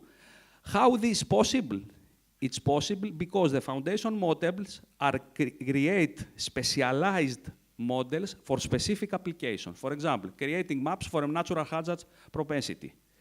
This process of creating specialized model, foundation model for specific tasks, called in the terms of generative AI terminology, fine-tuning. The fine-tuning involves supplementing the model, keeping your mind that already has data, supplementing in the model specific use cases in order to create a bridge between the data sets that you have with real-world challenges. And then you are going to train the model. So you have also the data and the real-world cases. Another approach is called prompt tuning, when you tailor the massive data set that you have, trained to conclude and do a specific task. Prompt tuning, as I say, guides the model towards the desired output. For example, generate a slide hazard map for here or for German Alps. This is called prompt tuning because you are going to direct all your data and real-time maps to generate this product. So these are the two main approaches to use when you are going to build and operate today, of course, because as I told you, generative artificial intelligence, it's something that is in a huge progress. Today, you are going to select between fine-tuning or prompt tuning for your products. So if we want to make it all in a more graphical way and how this evolved, the machine learning, it's where we have each model for each task, so we call it feature-centric. The deep learning, it's so-called model-centric, when we have a model to make several tasks. And now we discuss for the foundation models, where the foundation models are data-centric. So we have the data, we have the cases, and then the tasks are produced from those. Continuing how we can adapt this vast knowledge. So you must remember, after this presentation, that the foundation model are just the basis and the idea to create the content. The generative AI, the training process and the algorithms that we put, is the tool that make this knowledge to create and craft it to a new content. To summing up, I must say that while the foundation models provide you the structure and understanding, the generative AI produces the new content that emerges from the knowledge comes from the foundation model. For instance, by training a climate-related variables through generative artificial intelligence, it's possible to generate maps illustrating climate change projections for specific time periods and locations. What benefits we have of using the generative AI in disaster reduction? We must first keep in mind that we have the challenges of arising comprehensive data as a complete large language inventory or suitable spatial products. In order to make a product, we need a huge amount of data to make in an ordinary way, even using neural networks. If we use the approach of generative artificial intelligence products using foundation models, we have the advantage of conferring and surmounting these data limitations and minimize the labor-intensive tasks. In other words, with generative artificial intelligence, in the first level, we have the advantage of speed. Because if we want to, for example, produce hazard maps or something else using our data, we must run this process in an ordinary way, in a neural network model, in a deep learning machine. That means, power and time. If we want this in a real time or near real time, it's impossible. It's impossible due to power and requirements and due to all computing requirements. With generative artificial intelligence, when you ask and take the response, you are able to do this in near real time. A characteristic example is, for example, using the UNet models. UNet models are some models that use it for image segmentation. It's something very irrelevant with disaster risk reduction. Using image segmentation neural network model for natural hazards segmentation, we can introduce an approach supporting near real-time mapping, addressing the challenges of deep learning models. For example, before we hear in the interesting presentation, we discuss about flood, or we discuss about how we respond about floods. Imagine with a generative artificial intelligence product, after a flood, to ask your product to produce the hazard maps immediately, using this kind of technology, instead of running the simulation scenario again and again and adding new parameters. The benefits that we earn is, as I told, speed, fast. This is something very crucial in emergency. If we have a tool that can produce us the output that we want near real time, you all understand that we don't need something more in order to produce this information to first stage responders, to go directly, instead of lying of simulation maps or scenario maps that we did, which is of course important, but we don't have the ability to add new information, dynamic information, information that is arised after the event. So this is the speed, it's the main benefit that we have. And of course, if we are going to later explain you in categories what we have in our mind, the base and the common is the generative artificial intelligence tools provide us the ability to make real or near real-time decisions. So we can characterize it as an additive tool to decision support systems for emergency responders. And this is very easily depicted in these real case scenarios. For example, for early warning systems and sentiment analysis, how we can benefit it from generative artificial intelligence tools. We can excel the early warning system and sentiment analysis by scanning accurate real-time data and response clusters. For example, by enabling connections between disparate systems, we can hold the potential to provide more accurate early warnings, not wide area early warnings, but specific zone or specific area early warnings. Yesterday, you said about threshold-based. Another opportunity is to adapt the threshold-dependent early warning system to specific, more specialized areas instead of wide area, give a general threshold, and this is something. Also, we can offer with these tools precise sentiment analysis in order to empowering the public servants to detect bad reporters, because many systems that use the community-based reporting, always we have the question, are these data valid? Are the responders provide us real data? Or it's something very under or overestimated. With generative artificial intelligence, if we provide the so-called sentiment analysis, emotional analysis, we can detect if these reports are valid or not. And this is very important for us in order not to deviate us from the main target, or to identify misinformation. All these are tailored in order to provide accurate information dissemination. Second one, scenario simulation. The generative artificial intelligence gives us the potential to enhance the modeling for better crisis assessment and, of course, resource allocation.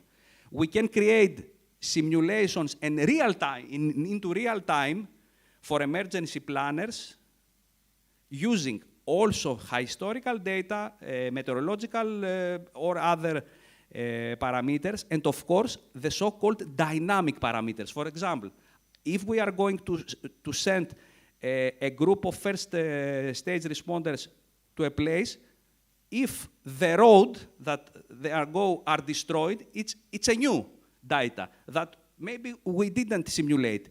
With generative AI, we can put also this information inside, rerun the model and find directly the alternative routing or make an alternative decision. So for the scenarios that we already built, we can make it more and more accurate. Then we have the real-time coaching and training. We can assist how we train responders and reduce all the costs during disasters. Because imagine, and of course you all know the scenario, after a disaster, the governments or the authority call center are swamped from calls. Everyone is calling, or everyone is waiting orders. Imagine that you have a bot or a system that receives these calls, route them, or instead of this, or in additional of this, you have another bot that produces automated orders to mayors, to responders, etc., etc. You don't have to rely for repeated tasks to humans because it's a pressure. It's time of pressure, and you cannot always wait everything from humans. So everything that can be automated in a way that produce orders or take response can be offered by these generative artificial intelligence tools. Then, support community goodwill efforts.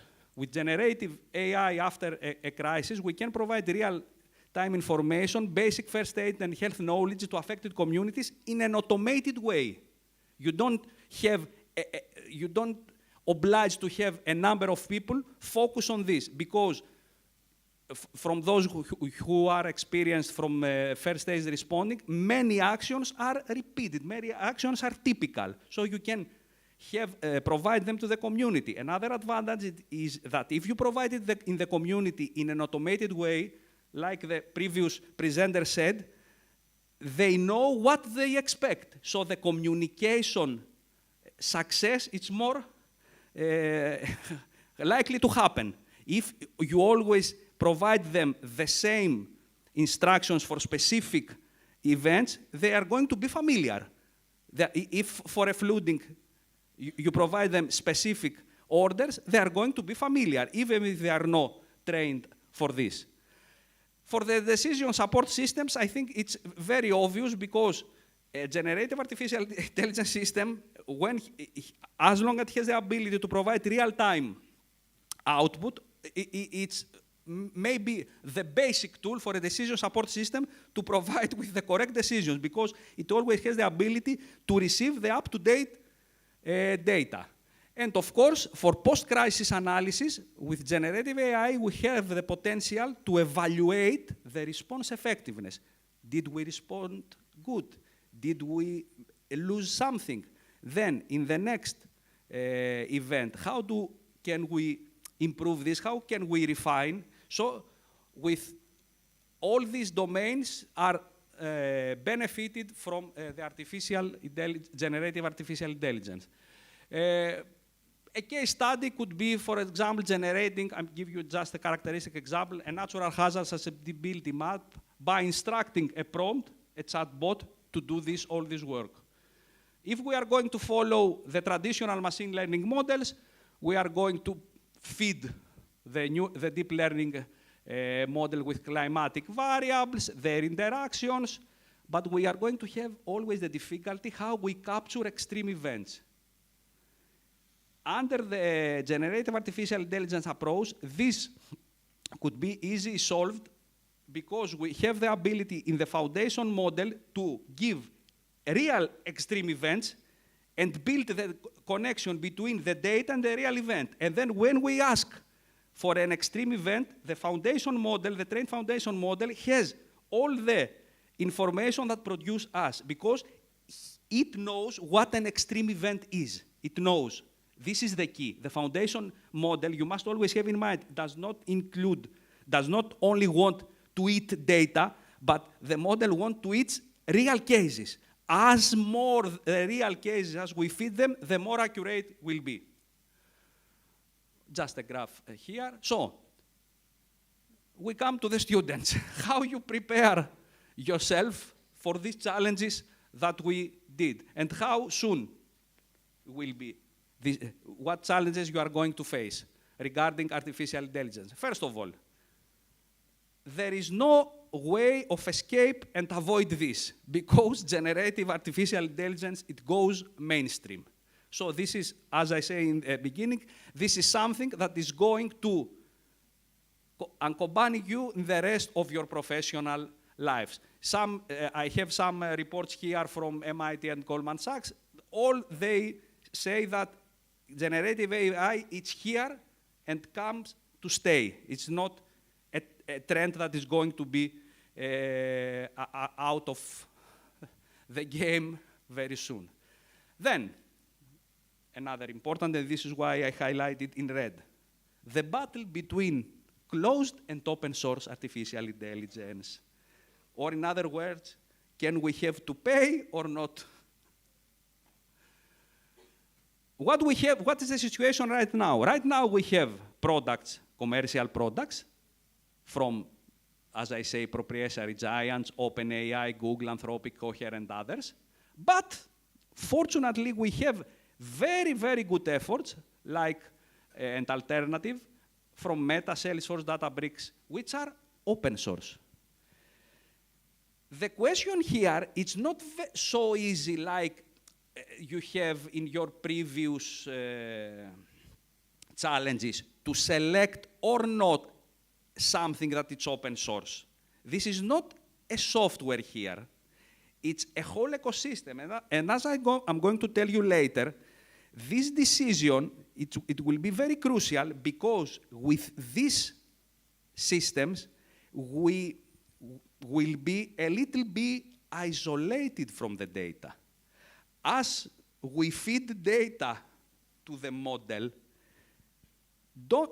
you must think that you are not going to have 100% control of the output. Your role is to examine if this output is valid, because the amount of data and the amount of cases that these models hold, it's very huge. It's beyond human control. This is what they say the main fear. Maybe the artificial intelligence is going to conquer us. Why? Because it's something very, very huge. So the first step of this is here. What we select? Something that we know and can control, like open source, or something that we trust? Question number one. I'm not going to answer, and I'm not going to answer all the questions that I'm going to raise until the end of the presentation, because you are going to answer. You, as students and engineers, must start thinking.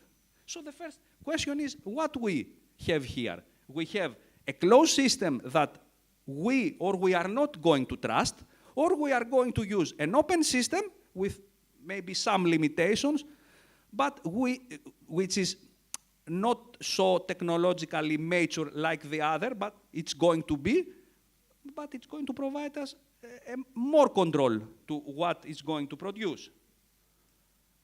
Next trend.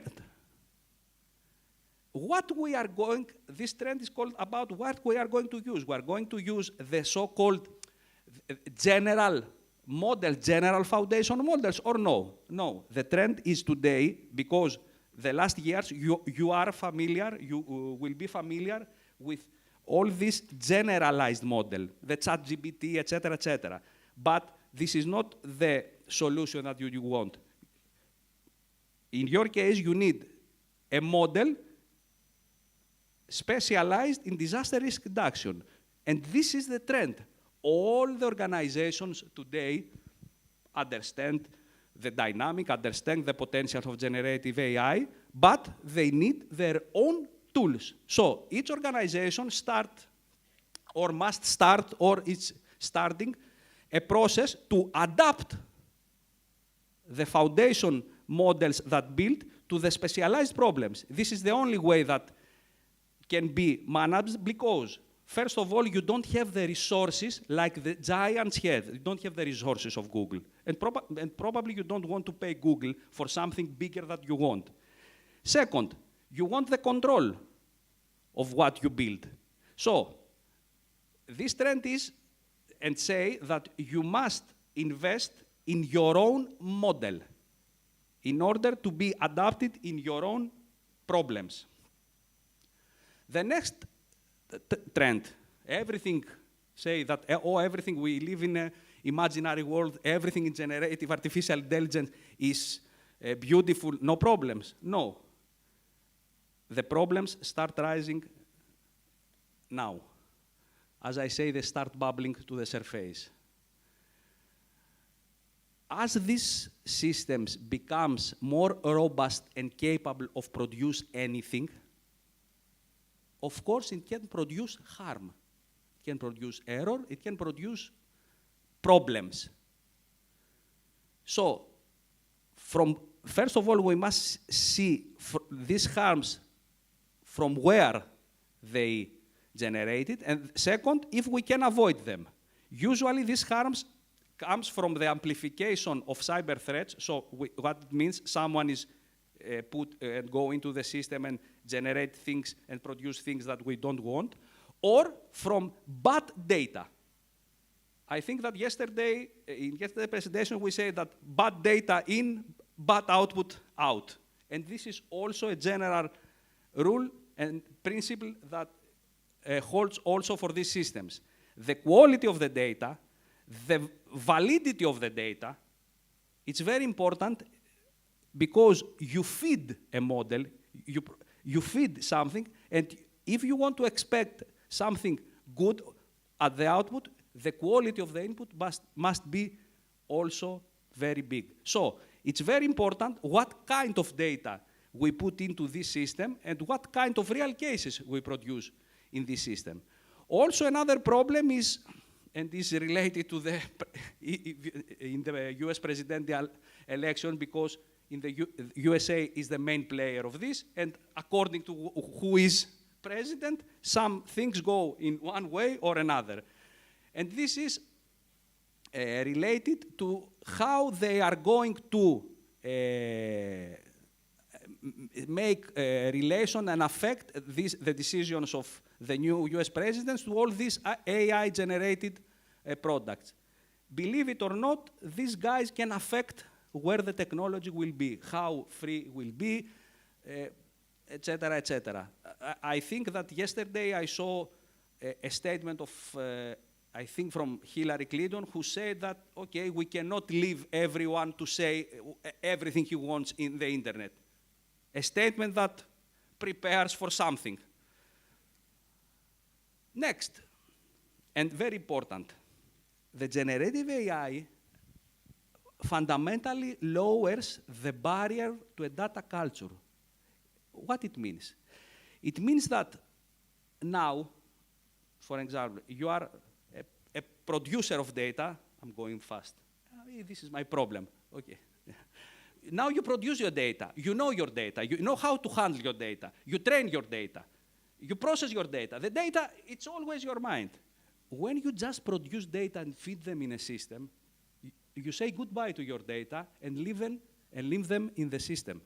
This is what we say lowers the relationship between you and the data. You are not the owner of the data after. It's like a small child. Today you have your data as a child until the age of 18. With this system, when your data is born, you lose your child. You put it inside the generative AI system and say, goodbye, my data. You don't have control of your data, and this is a big problem. And this is a big problem with solution not exist yet, but it's something that is going to make us questioning very soon. Okay, this is something relevant, so I'm going to take a little bit more. The last thing that I'm going to say, because the students are going to face a challenge. On the next year, or maybe later, you are going to interact with all the generative artificial intelligence system. You will be something new. You will be a prompt engineer. This is a new term defining engineers that before calculation start prompting, start questioning the generative artificial intelligence system. Give me this. I think that all of you, or the majority of you, make or receive some help from your essays by a generative or a ChatGPT system. It's not bad, but in the future you are going to do it more and more and more. So, are you going to transform to a prompt engineer, or you are going to remain a traditional engineer? This question, and I'm going to summarize and finish, this question is the same question that we did before 20 or 30 years or 50 years when we have the computers. Are we going to use the computer or no? What happened? Everyone uses a personal computer today. So, it's the same with the generative artificial intelligence. Everyone is going to use it. Believe it, want it or not, you are going to use it. The question here is how prepared you will be to examine and validate what these systems exclude, output. And that means more knowledge. You must know more of the foundations. You must have broader knowledge in order to criticize and evaluate what these systems produce. It will be a very, very productive tool, but in the same way, a very, very dangerous arm and weapon. So, for the students, keep in your mind all the questions, start answering the questions that I produce, and with these conclusions that I'm not going to repeat it because I see 5 red flags from downstairs, I conclude my presentation, and if you have something to question me, I'm ready to answer. Thank you very much.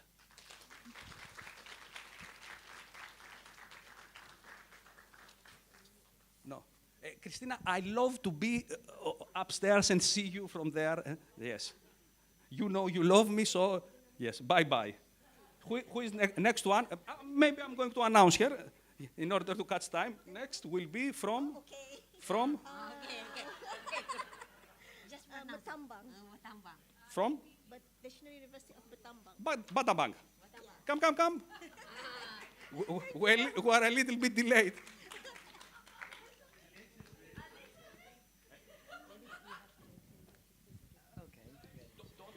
May I also, thank you very much, Prof. May I also inform all presenters that your presentation time should be about 15 to 20 minutes. The most is 20 minutes. Thank you.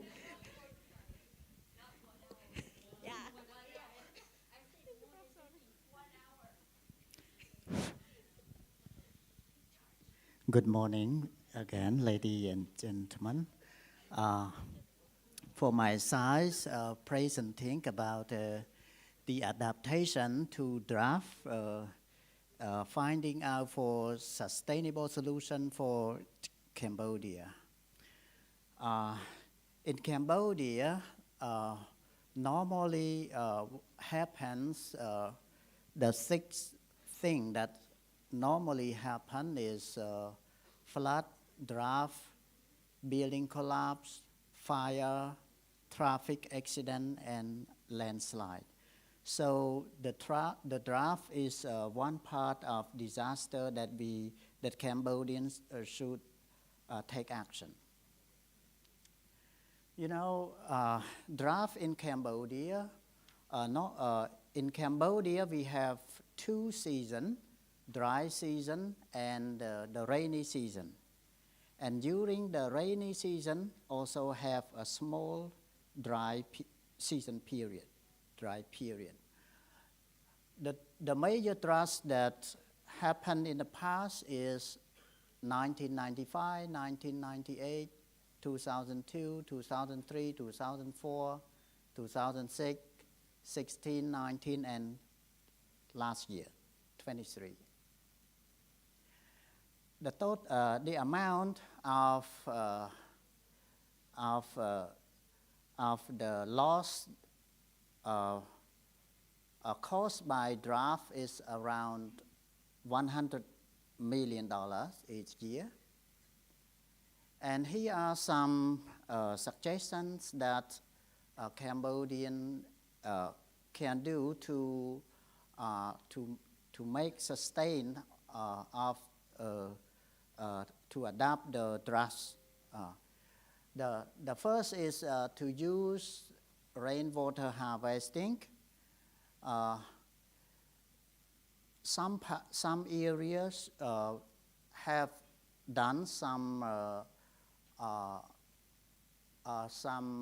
rainwater harvest, like digging ponds, using plastic pond, using cement pond to prevent climate change. Second is about water recycling. Some areas use water recycling techniques, like they feed the fish, and after the water released to the agriculture. And here some benefit of it is we reduce water loss, provide additional water resource, reduce pollution, like that. And finally, what we can do is to make effective water use. We are now in changing attitude practice by teaching the villagers how to use water effectively. Here are some suggestions that we use for agriculture is to regenerate irrigation system to prevent water loss. And for the city, we develop policy or program that encourage business owner or enterprise to use water efficiently. And also industry, we develop policy to control water system. Households, also we educate households how to use water effectively, like preventing leak, full load of laundry, and upgrade appliance, etc. For the last 10 years, our government also joined infrastructure to prevent drought, like conserve water resource, digging pond and dams, use dams like that. And government also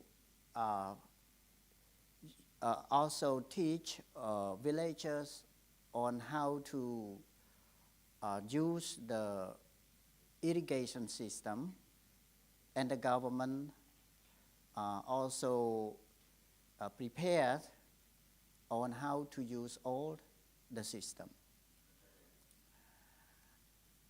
That's all for my presentation. Thank you very much. Thank you very much, NUBB. We now open the floor for questions or comment. Thank you, sir. That's very short and sweet.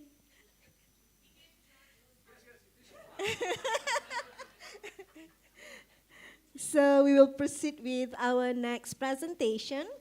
We'd like to invite the representative from Silesian University of Technology, Poland, to present their research. Prof? Oh.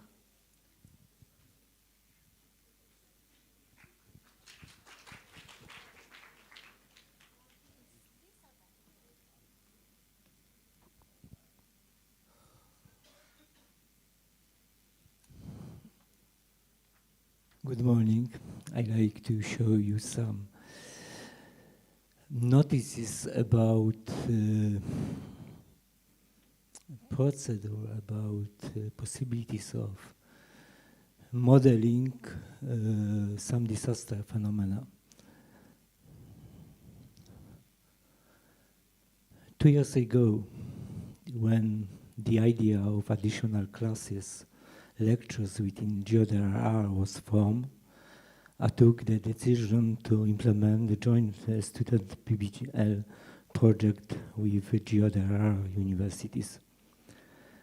The goal is to solve crucial problems of geoengineering with modern, internationally acknowledged tools and to give impetus beginning for further analysis and or cooperation.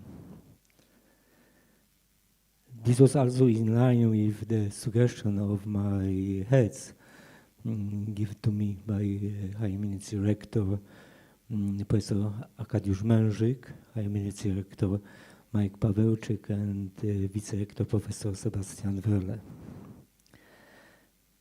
The assumptions are building the project step by step.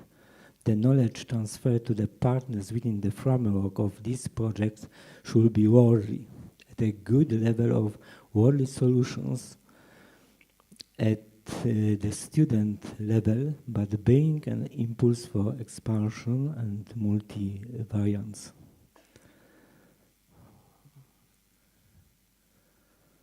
Therefore, my decision, I choose geoengineering software Itasca consulting groups from United States of America, top-notch software, of course, in my opinion. Not easy software, extremely expensive, but we have 3 demo versions. Only information notes, my first internship at Itasca Hercules in Germany was in Gelsenkirchen 26 years ago. Of course, this is not advertisement on myself, advertisement, but only information, yes, because I know these programs. Of course, I know we have now in geoengineering and in geotechnics, in rock mass mechanics, alter different good programs. For example, geoslopes, Z-soils, etc., etc. I know. However, we use these programs. Allows, of course, these programs now have good GUI interface.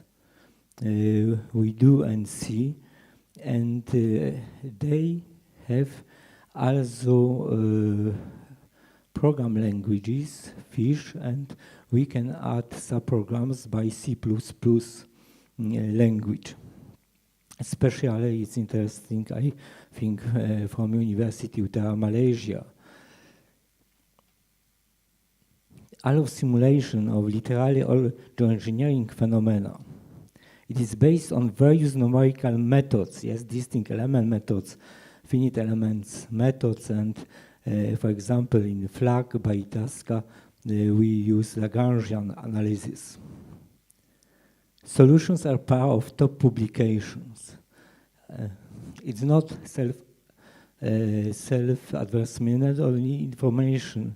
I'm a reviewer for Swiss publishers, and I review 2 articles per month, and I know what publish in best science articles. yes.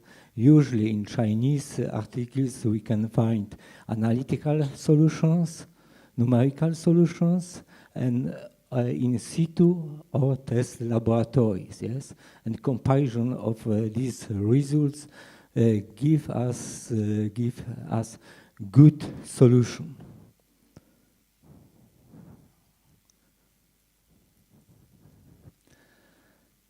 In general, the strategy of the GeoDRR lectures is projects for students, but with impulses of worldwide knowledge.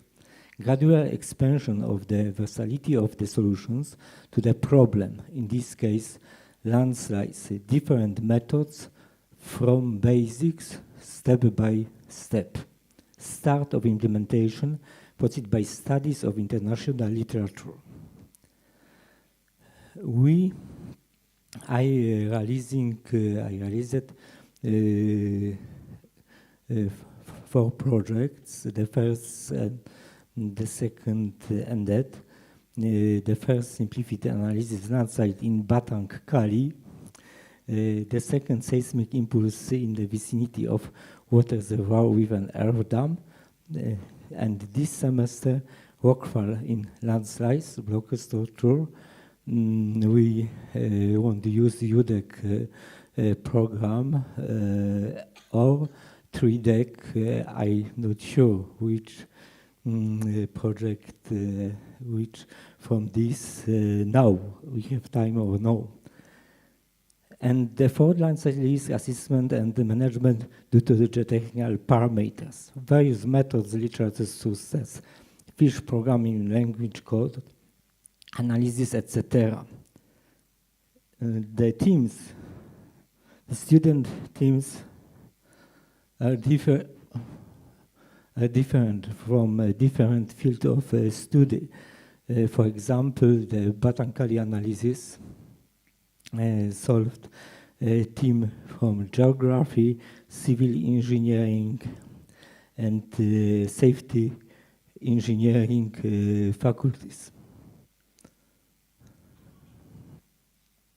The results of one of this project was presented by Putri Bandira about 9 months ago. Of course, it was a very simple model because we haven't any information, any data about environment in Batang Kali. We haven't information about the geometry, geological structure, properties, deformational or strength properties. We haven't any information, so we must find it. It's not easy.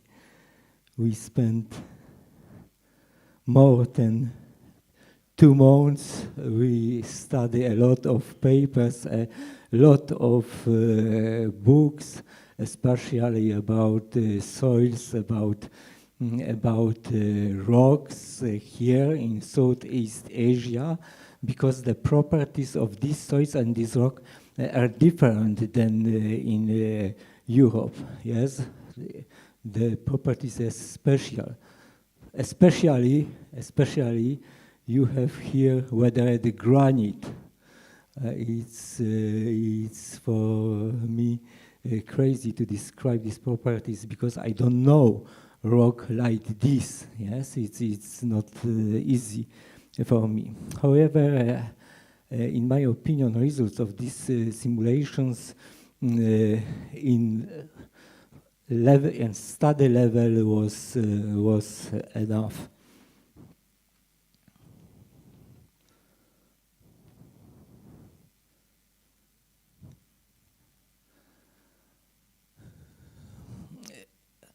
Here once again we see the title of today's presentation, yes, Introduction, an example of numerical earthquake simulation and water impact using fast Lagrange analysis for continua, flag finite difference code based on reference publications. The vicinity of a water reservoir and an earth dam was adopted for the purpose of training second-level students in modeling water saturation and seismic phenomena in rock and soil masses. I know very seldom these words, soil masses, because if you talk about masses, we think about rocks, yes? However, I use this name of this layer. The near surface layers of the rock mass and soil were modeled, taking into account strength and deformational properties, water permeability, and character of the water reservoir. Typical schema of dam and water reservoir.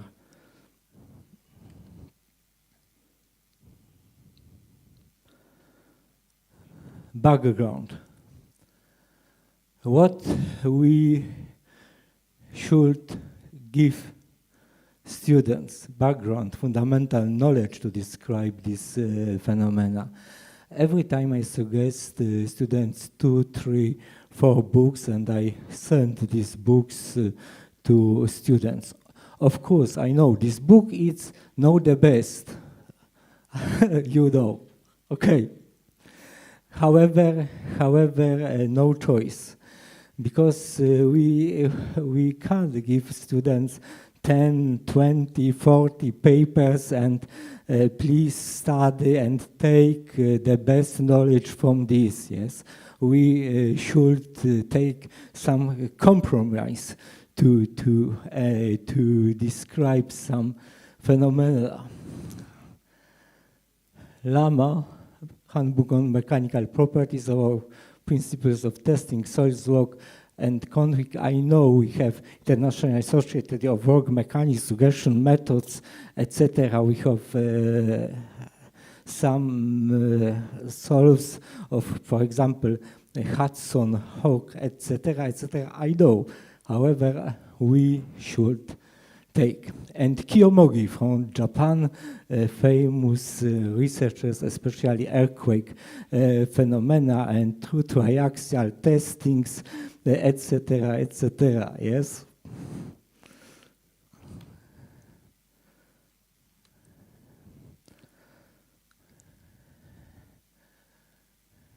Ramamurthy. However, it's no bad, yes, no bad. I sent this, and fundamentals definition about plate tectonics, volcanoes, and earthquakes, because these students were from different faculties, yes, and I should give the students fundamental, essential knowledge and some information about landslide types, mechanisms, and modeling.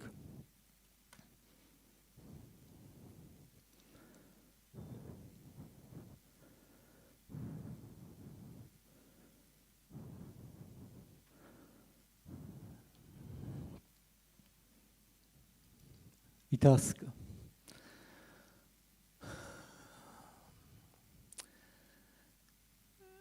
I prefer these programs because we can find different programs, different codes from FLAC, 3DEC, PFC, UDEC, etc. Different method like finite element method, FLAC, 2D and 3D, and different element method. We construct models based blocks or circular grains, different possibilities to connect these programs, import, export, etc. But these programs, especially UDEC, PFC, 2D and 3D, isn't easy to use. It's very, very difficult to model, to use, because you can know properties of joints, especially, yes, and hard consuming time and hard consuming of processors. This program take absolutely necessary. You should have good computers, etc., to calculate, use these programs.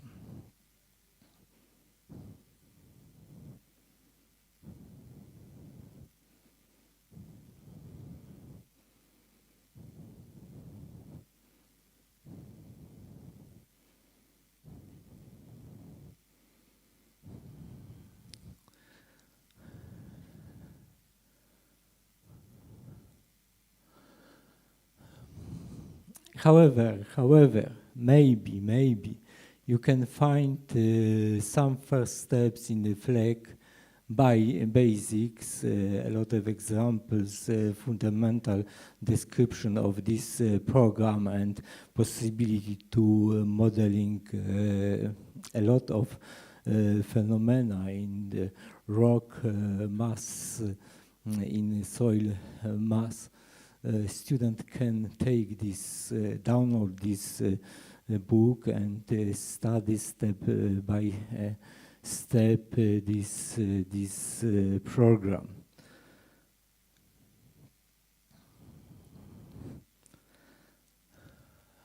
If you want to start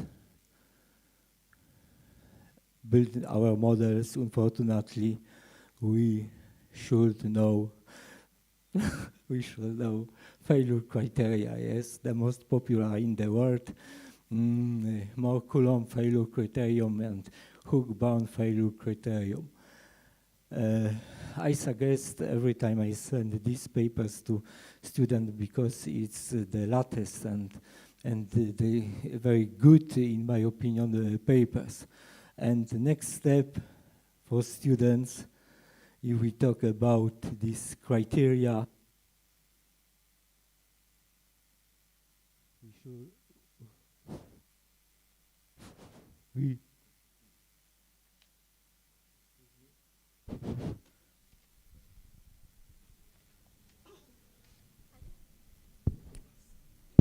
okay, sorry. We should explain different equations. We should explain to them what is principal stresses, what is cohesion, what is normal, tangential, shear stress, etc., etc. Because students should know the fundamentals definition, fundamentals symbols, and fundamentals units. It's absolutely crucial to understand all phenomena in geomechanics, in geotechnics. Of course, geological strength index and damage parameter. We should talk about the space of stresses, etc., etc. We must give this knowledge students.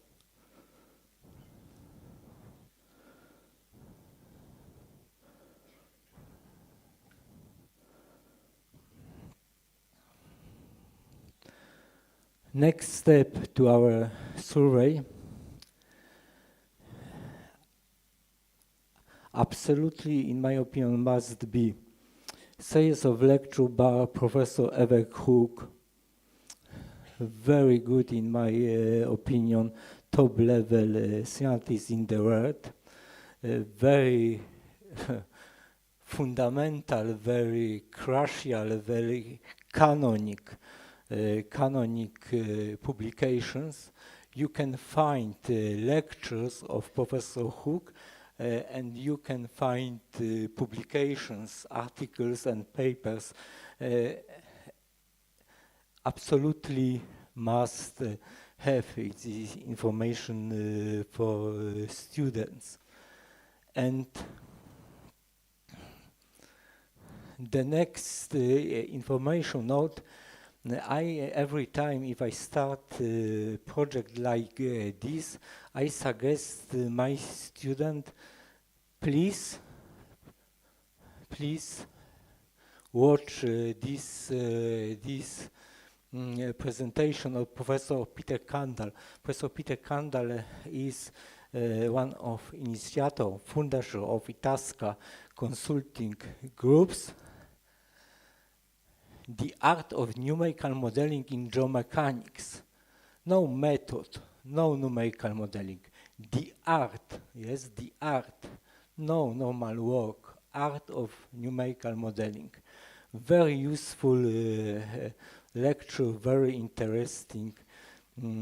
Every time students, I send this lecture to my students, not only Polish students, also Erasmus students or PBL students.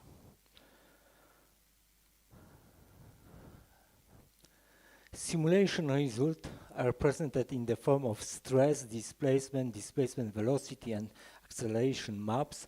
Describing this phenomena is a complex process combining various scientific disciplines from geotechnics, geomechanics, hydrology to geophysics. The prepared numerical model compiled on the basis of Jensen's and Itasca publications and materials was applied to the potential training needs of master students of the geomatics for disaster risk reduction specialty.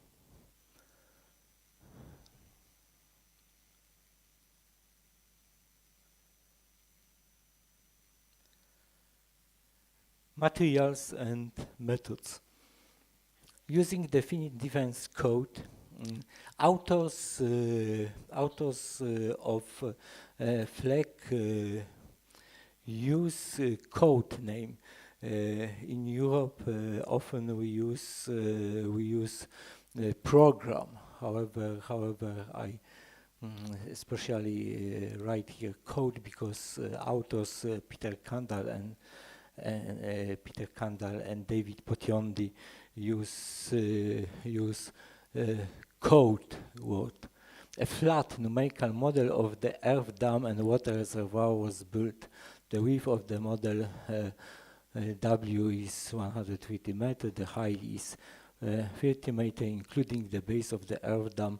The base width is, and the cone width is, the water reservoir is on the left side of the earth dam and the water level, etc., etc. View of this numerical model of the earth dam, the vicinity of the reservoir, different colors mark the different elements of the earth dam shell, foundation, and core. Very simple model, of course. However, students need have knowledge, which I presented earlier. Yes, it's crucial to build also simple models.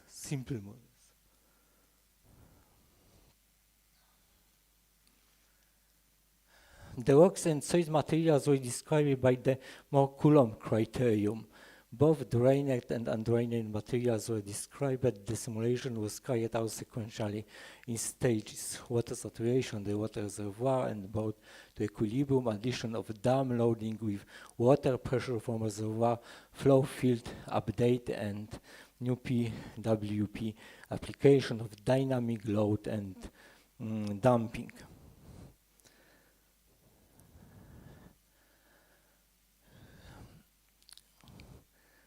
View of a screen of FLEC 2D, typical screen like in older programs.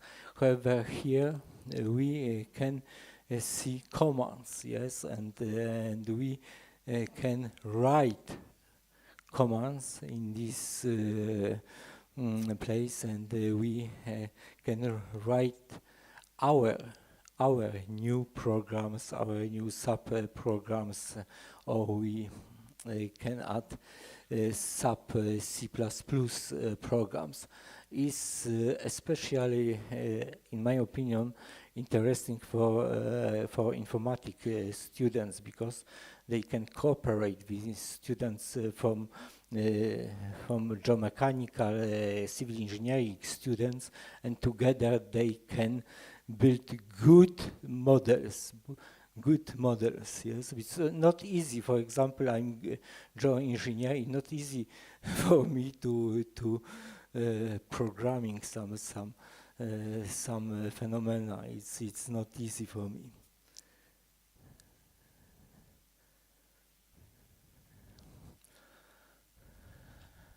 And here fragments of this code.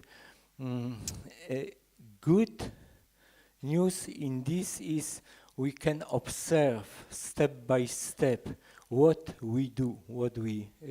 Yes, for example, we add properties of material, density, bulk and shear modulus, cohesion, friction angle, tensile strength, porosity, permeability, yes, we can observe our parameters.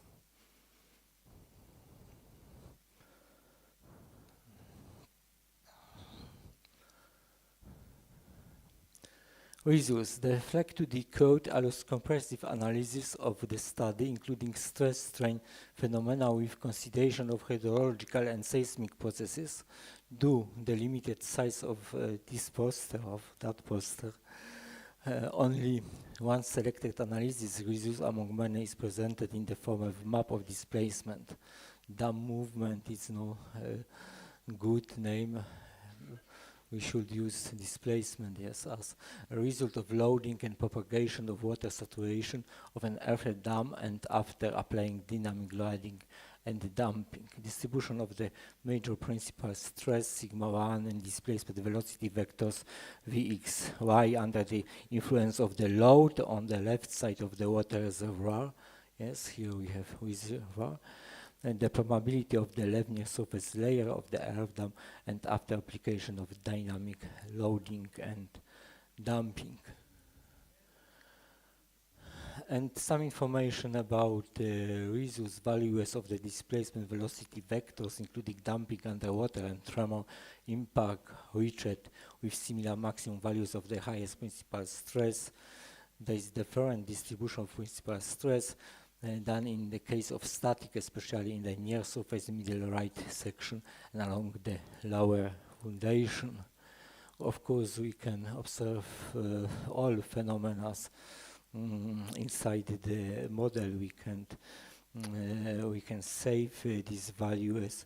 We can change these values, etc., etc. And discussion, simulation, and analysis of dam stability and earthquake phenomena is a complex task, unfortunately, requiring consideration of many other phenomena. The bullet numerical model contains almost all the basic factors that should be taken into account when analyzing earthquake phenomena. The model makes it possible to observe the dependence of the effects of material parameters, water impact, and seismic impulse of the behavior of the structure and the propagation of damage. Thank you for your attention. Thank you very much. Thank you very much, Prof. Christoph from Silesian University of Technology for your presentation. And next we will have a presentation from University of Cordilleras. May we invite the representative from University of Cordilleras to the stage to present their poster.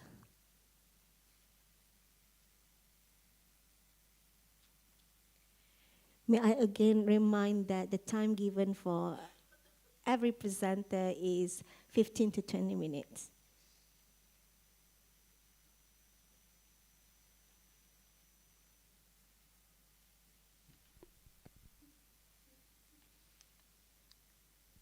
Okay, good morning.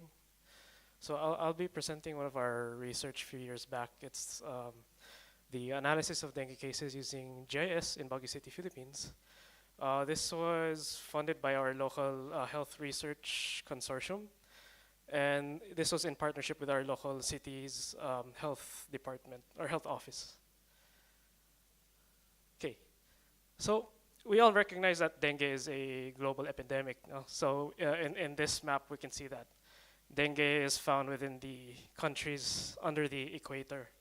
And part of that is the Philippines and also in Malaysia as well. And well, so far I haven't been bitten by a mosquito here in Malaysia, and that's a good thing. You know?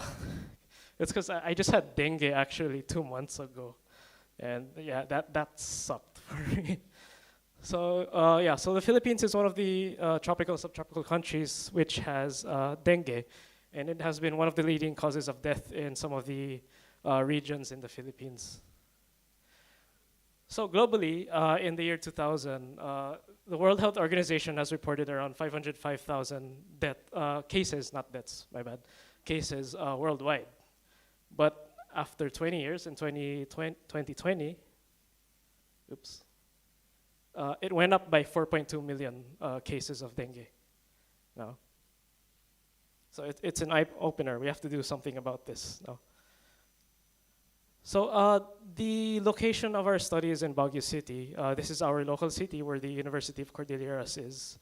It's situated in the northern regions of the Philippines. So it's around like 6 hours away from our capital, Manila.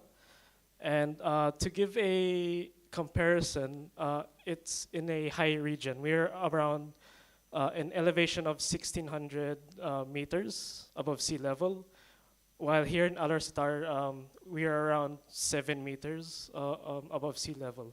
So we're quite high up. So in this city, we experience frequent rains, monsoon rains, tropical storms, almost every day. It also fogs in a lot of areas since we're in mountainous regions. So it's actually quite a small city. We only have around 370,000 population in the city. And it's quite unique compared to the other regions in the Philippines since we're in a mountainous area. So this is one of the cities that's quite susceptible now to dengue. So in the year 2021, from the months of January 1 to August, we've had around 891 dengue cases in our city. And comparing it to the previous year of 2020, that was a 600% increase. So during 2021, dengue cases just suddenly exploded in our city. This is what prompted us to do research on dengue. So a few literature review. It is known that dengue, GIS and dengue has been used in other cities in the Philippines, such as Quezon City. It's known that they've already used spatial and hotspot analysis, such as GeoDRR or GeoStar, in detecting hotspots and cold spots, not just in dengue, but in other diseases as well. Researchers have also used the weight of evidence and information values to identify the predictor variables of not just dengue, but other diseases as well. So this is some things that we've wanted to address in our study. So also during our lit review, there are some factors that contributes to dengue. These are both demographic factors and environmental factors. Demographic factors such as their socioeconomic status, housing density, population movement, and also urbanization and the like. For environmental and climatic factors, things that affect dengue, the increase of dengue cases were things like the land use, hydrology, elevation, also land surface temperatures as well. We have rainfall and temperature and also water bodies, since that's where mosquitoes breed now. That's where they create their breeding sites. So the objectives of this study is we wanted to compile all of this data, then analyze them. So far before this study, our city just used tables to analyze dengue cases now in the city. But they wanted to explore a solution, or to use GIS in a way to help them analyze this data. So we've converted this data into a GIS. We've compiled a few environmental and climatic GIS data. Then we wanted to analyze them statistically, comparing the demographic factors and the environmental factors. So a quick overview of the framework. We've gathered the data, pre-processed them, data cleaned, put them in a GIS, did overlays, filters, joins. Then we did the hotspot analysis. Then we've conducted weight of evidence and information values. So these are some of the methods that we've used. So what is GeoDRR or GeoStar? So this is a statistical tool used to identify hotspots. So we wanted to identify clusters of high values of dengue cases, and also low number of dengue cases. Which ones were significantly clustered together? We'll be seeing that map later on.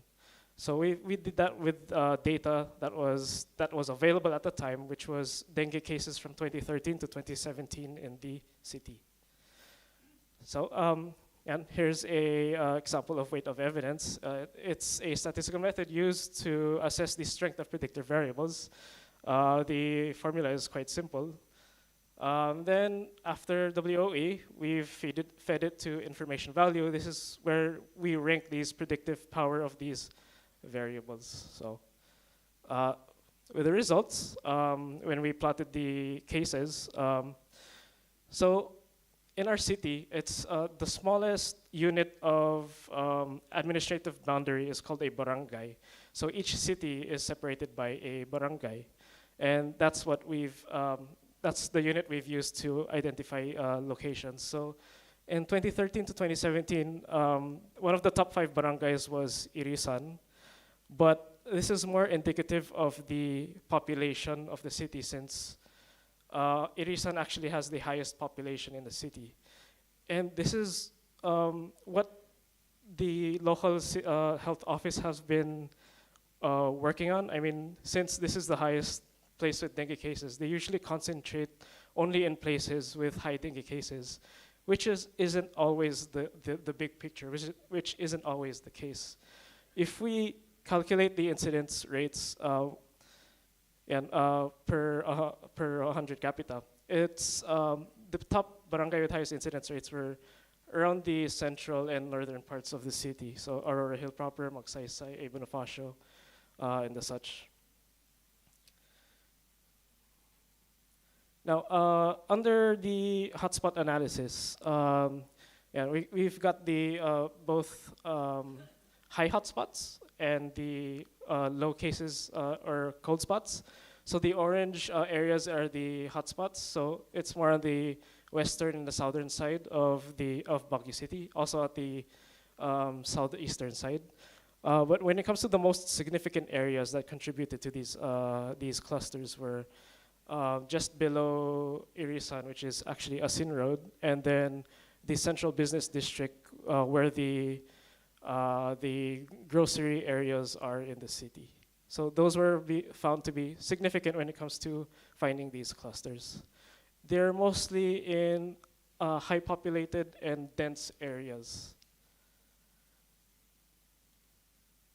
So when we've put them under WOE and IV, these is what we found. So the strong predictors when it comes to these variables, we found that interconnected housing was a strong predictor. These were houses which are at least 3 meters close by, which contributed to the increasing case of dengue cases. Also, urban areas have been found to be a strong predictor. Now, Baguio City actually is a mix of both urban areas and rural areas. It's mostly the urban areas which had a high number of dengue cases. For the medium predictors, we've seen that land surface temperature, the temperature of the surface, is a medium predictor. Also, barangays which have a few catchment areas have been found to be a medium predictor, and then also densely populated areas. Now, for the weak predictors, we found that age and sex were quite weak predictors compared to the other variables.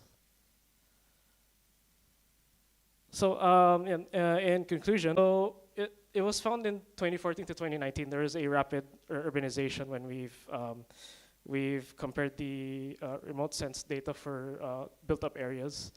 And there is a huge increase in urbanization in the area. So it probably significantly contributed to the dengue cases in 2021.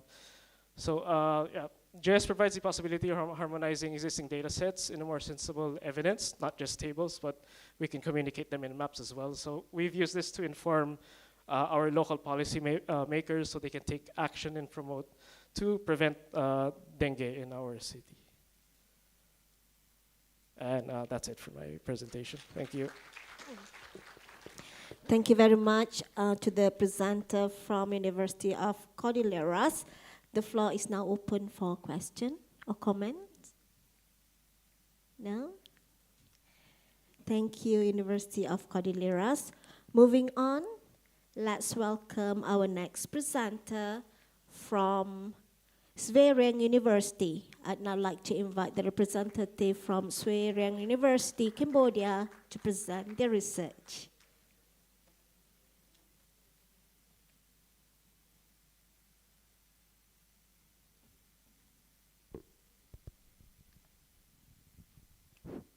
Good afternoon, everyone.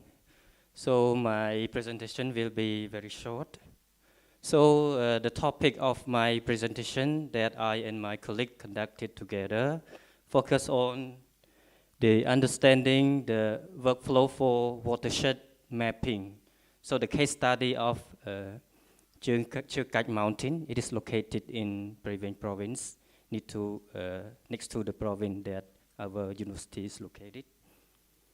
So the main purpose of our mini study is to primarily understand or to examine the workflow of the rainwater from Chirkat Mountain in the province. And this is the steps that we utilize. Yes, we're using the Geographic Information System, GIS, tools and digital elevation model in order to analyze the topography and hydrology of the region. So the first one, we use SOTM 30 meter. Yes, so a Chateau Radar topography mission, 30 meter resolution. This is a global data set providing elevation measurement at a 30 meter grid spacing. So this is the first step that we use. And the second one, we use field sinks. So the purpose is to remove the sink in the DEM that can cause errors in the flow modeling. So we do that by filling this sink with a value that matches the surrounding elevation. And the third one is the flow accumulation. So we calculate the total flow that accumulate at each cell in the DEM. And we do that by determining how much water would flow into a cell from its upstream neighbors. And the next one is the flow direction. So we use this step to assign a direction to the flow of the water from each cell by determining the steepest downhill direction based on the elevation differences between neighboring cells. And next one is the contour flow direction. So sometimes we used to constrain the flow accumulation based on the specific criteria like land use slope by applying a mass or threshold to flow accumulation. And the next one is stream order. So we classify the stream based on the size and the hierarchy by assigning a numeral order to stream, with first order stream being the smallest and high order stream being larger. Next one is a stream feature. We also use this step.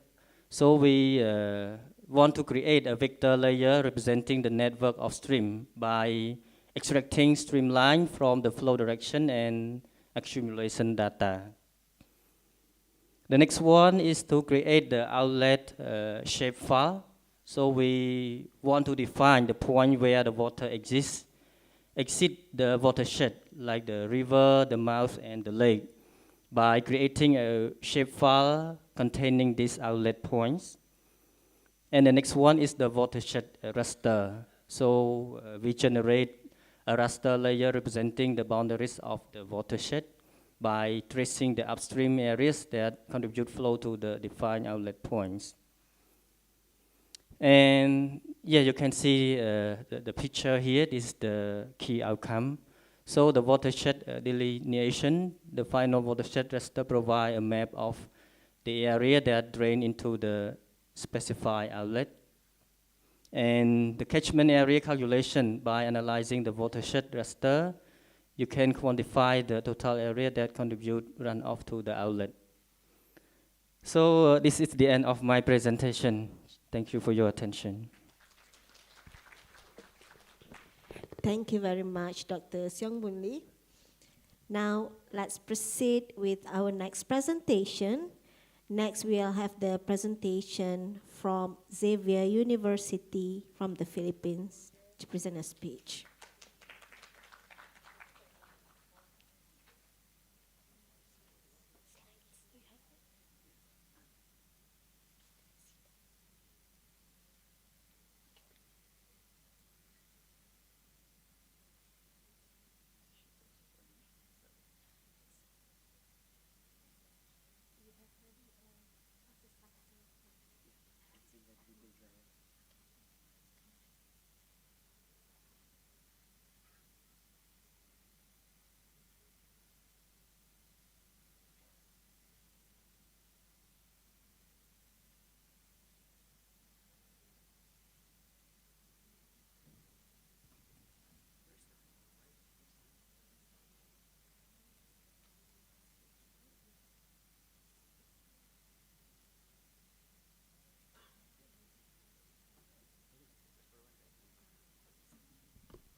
Okay, so good morning, everyone.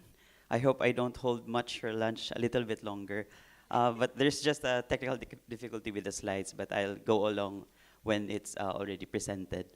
But for the meantime, I'd like to introduce myself. I am Jefferson Ramos Valente Jr. from Xavier University, Ateneo de Cagayan. That is in the city of Cagayan de Oro in the southern Philippines. So the presentation that I'll be giving this afternoon would be on our project WebGrid, which is the web-based geospatial risk database. So as you may have seen in the corner, that's our poster. So maybe if you have time later, you can go there and do a more detailed walkabout. So, okay. So this is the title of our presentation, and with me are Professor Dexter Eslo, our Vice President for Social Development, Dr. Gina Ichon, one of our center directors, and me. So in this team, there were 2 civil engineers, and I myself is also an environmental planner, and Dr. Gina Ichon is a medical doctor. So we work on this to generate a decision support tool for local government units in the Philippines.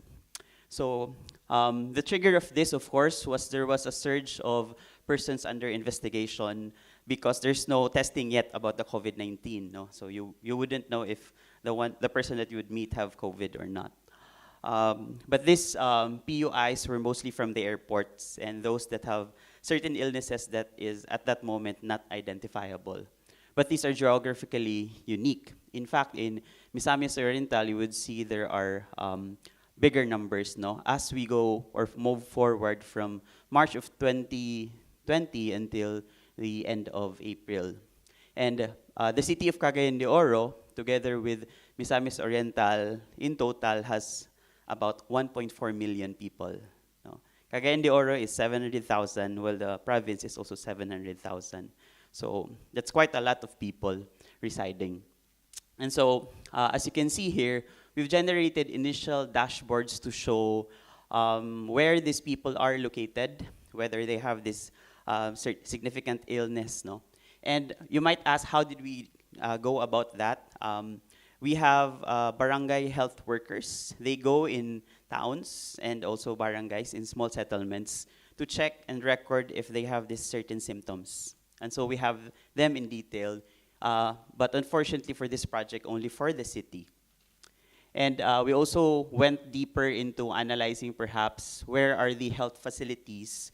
And although we have the Apex Hospital in the city, but there are also private and government managed hospitals that also need the same attention.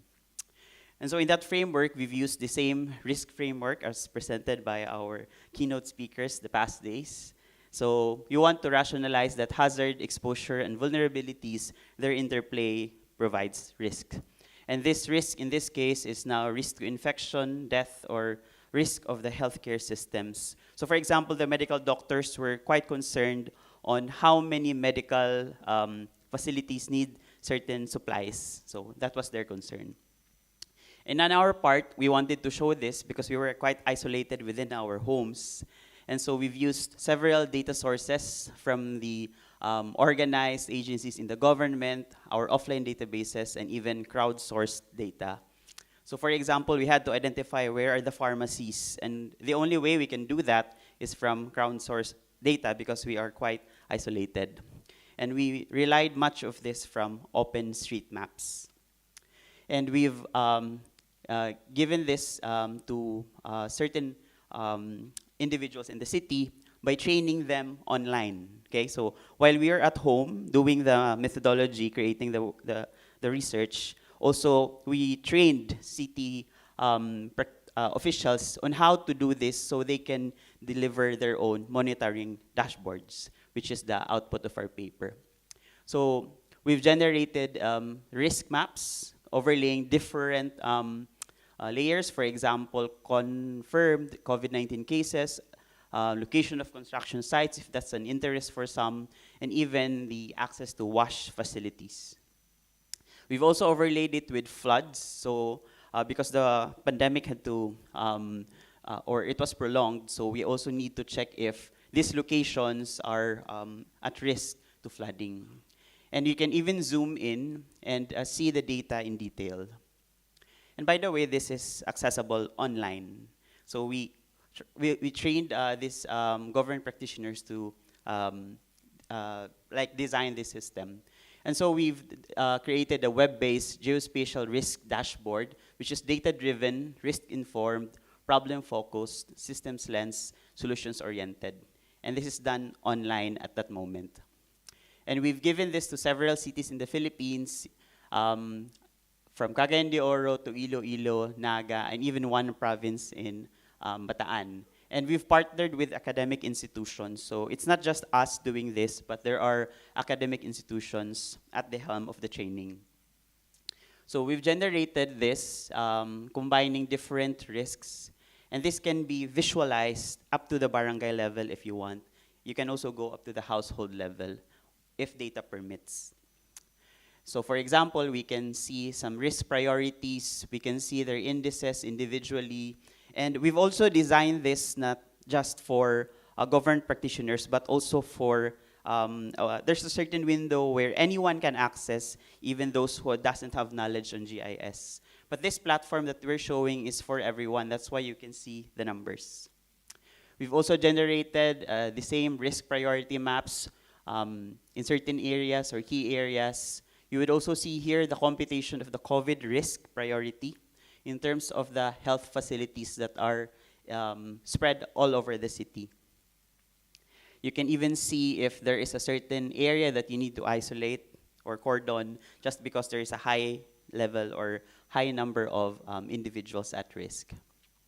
We've also generated, perhaps if you want it multi-hazard, as you can see, the lower portion of the city is mostly flood risk or flood prone, while the those in the rivers are also prone to flooding. And we also overlaid it with landslide hazards, no? Because we expect that the pandemic would prolong, as well as other layers that can be overlaid. And I know with the interest of time, no, we can't really discuss everything, but if you have your phones, you can take a picture of this QR code to see what other outputs we've generated for other cities. So this one is for Iloilo City in the middle of the Philippines in Visayas. So this will direct you to a story map where the city has generated their own dashboards from this training. Another one for Bataan. This is for the province of Bataan. So you can again take a screenshot, and that would be a good demo of what we have done for several areas in the Philippines. Now, going to our conclusion, there are 3 key points that we have learned from this experience. First is that we develop solutions with and for society. So we've developed the framework already, but we want the local government to adapt it. And it was faster because everyone was isolated at home, no? And second, the power and empowering effect of public-private academe partnerships. So us in the academe, we've co-developed the framework, while those in the LGUs, they've co-created the system, and this drives through good practice of resilience. And third, data-driven, risk-informed, and geospatial approach for social transformation and resilience building. As we have learned from this experience, no, we can really bank on the non-structural measures. These are the things that you can better send out the information to people, and also not just to focus ourselves on initiatives that are like requires too much funding, because in this case we have little funding, but we were able to train several cities. And for the Master of GeoDRR program, this is one of the core subjects that we want to learn our students on web-based geographic information systems. That's all for me. Thank you. Thank you very much to the presenter from Xavier University. And for our final poster presentation, we invite the representative from Novel Group to present their work.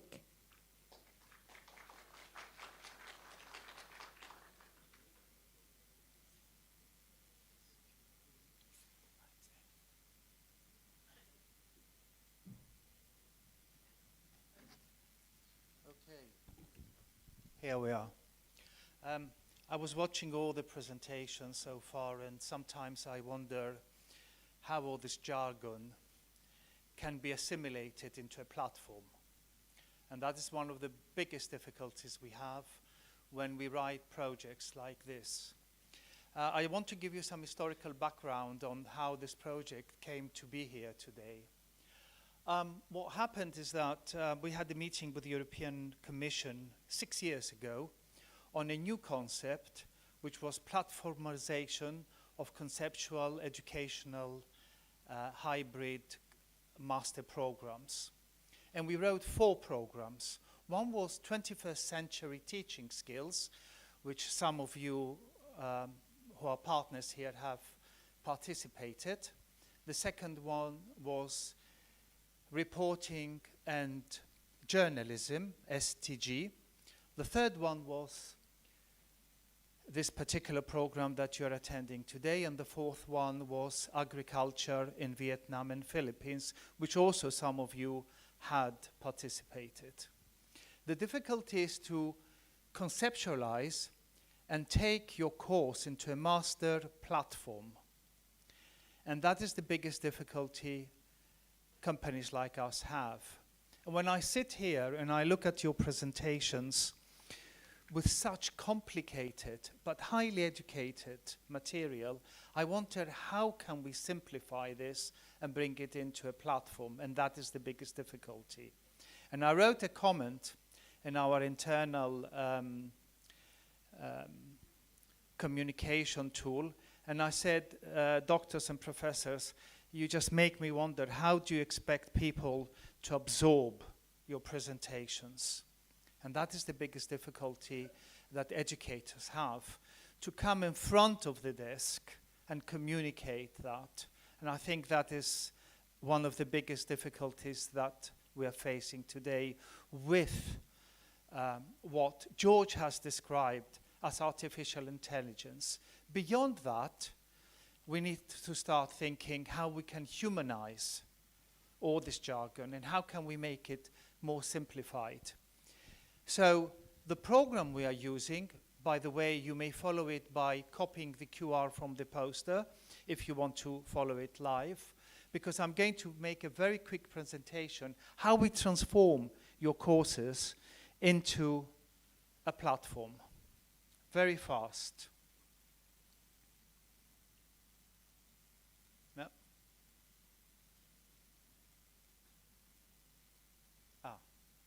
So we have a learning environment when we conceptualize, and we need to think of how the Moodle, which is the system that we use to transform into a course, your material, and how we can design the flexible and scalable to accommodate the wide range of interactive courses and learning materials that you produce. And that is the first step that we need to do. So when we conceptualize the course, we have to think of the delivery as well at the same time. But in the meantime, you have not yet written the course. So we need to make assumptions on experience. How will this courses be? So there is a standard system that most educators use, which is Moodle.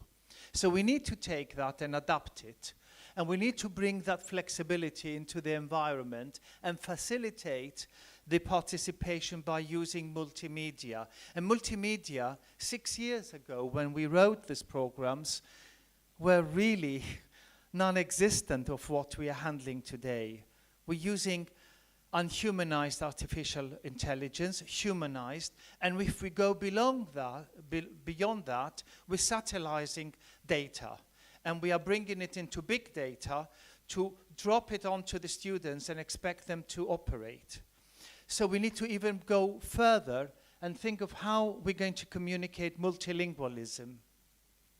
And into the multilingualism support and accessibility is not just the translating, it's managing the parallel introduction of the courses into several languages. So students can follow the course exactly the same way in every country participating. because not just you are going to be using these courses. These courses are available online, hybrid, for the next 5 years after the end of the product, globally.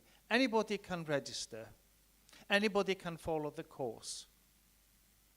So if we're going to continue the accessibility to ensure uninterrupted learning to the resources of the students and the staff themselves. So we need to be able to introduce step by step those courses.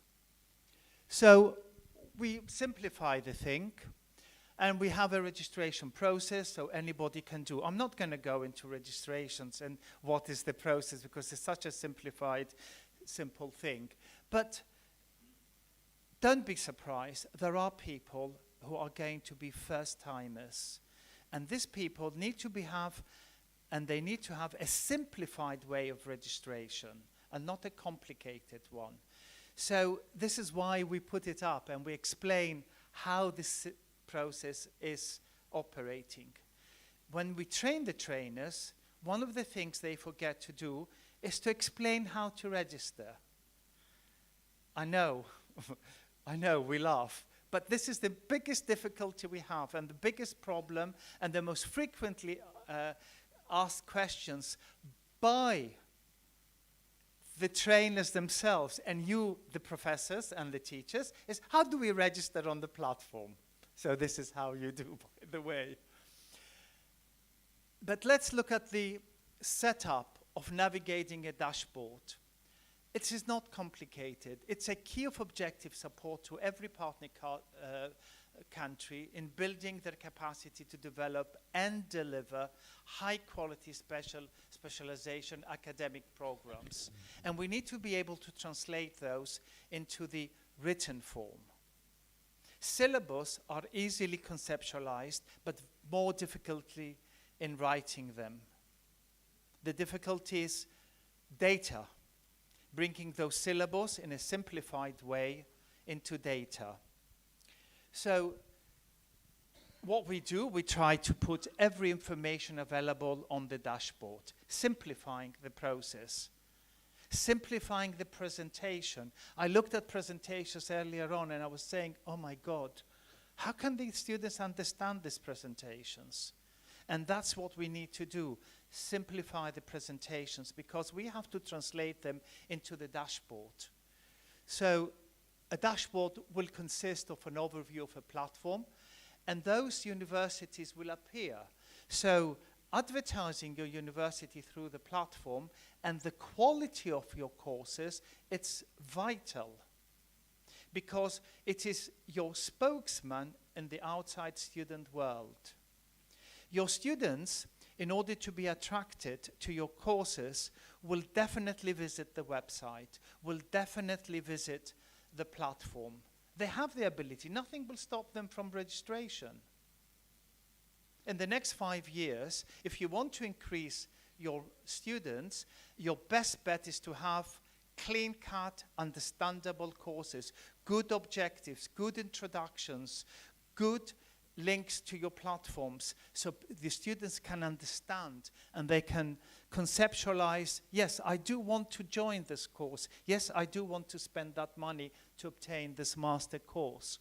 So they click on the courses and they go into the demo. They will have the ability to look at your university. From your universities, from this link, they will go into your platforms and they will look at what you're offering as a university.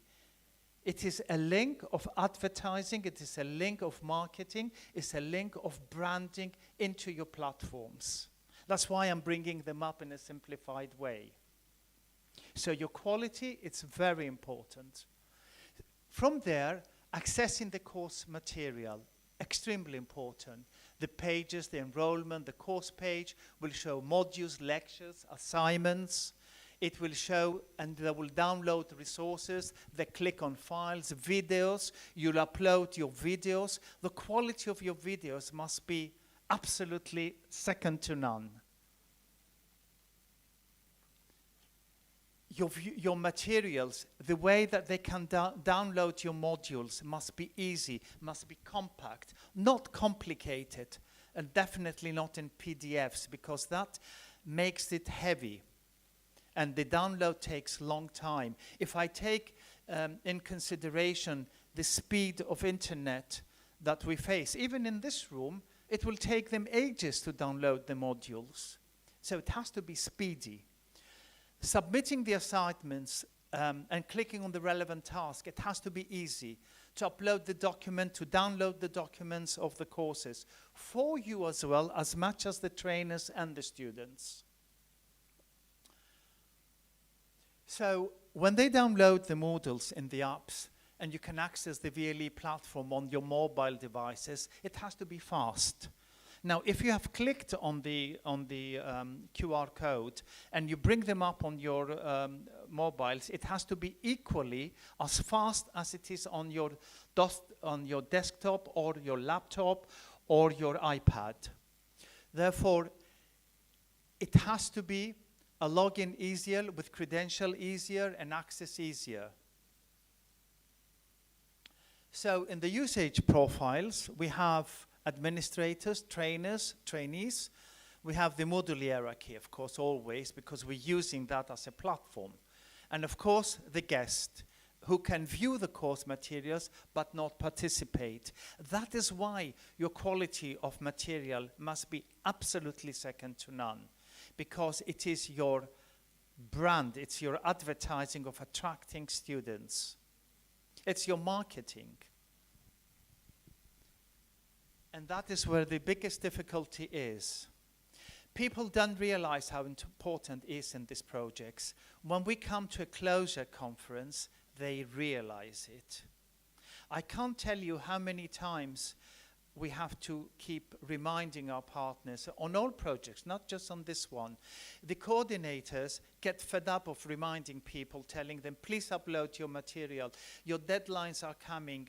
Soon we will be completing and your material is not uploaded. And I can assure you in this project it's exactly the same. Most of the participants have not as yet completed the uploading of their material. So we have at the moment 15 administrators, 5 trainee teachers, and 48 trainee students, so a total of 68. We need to increase this number.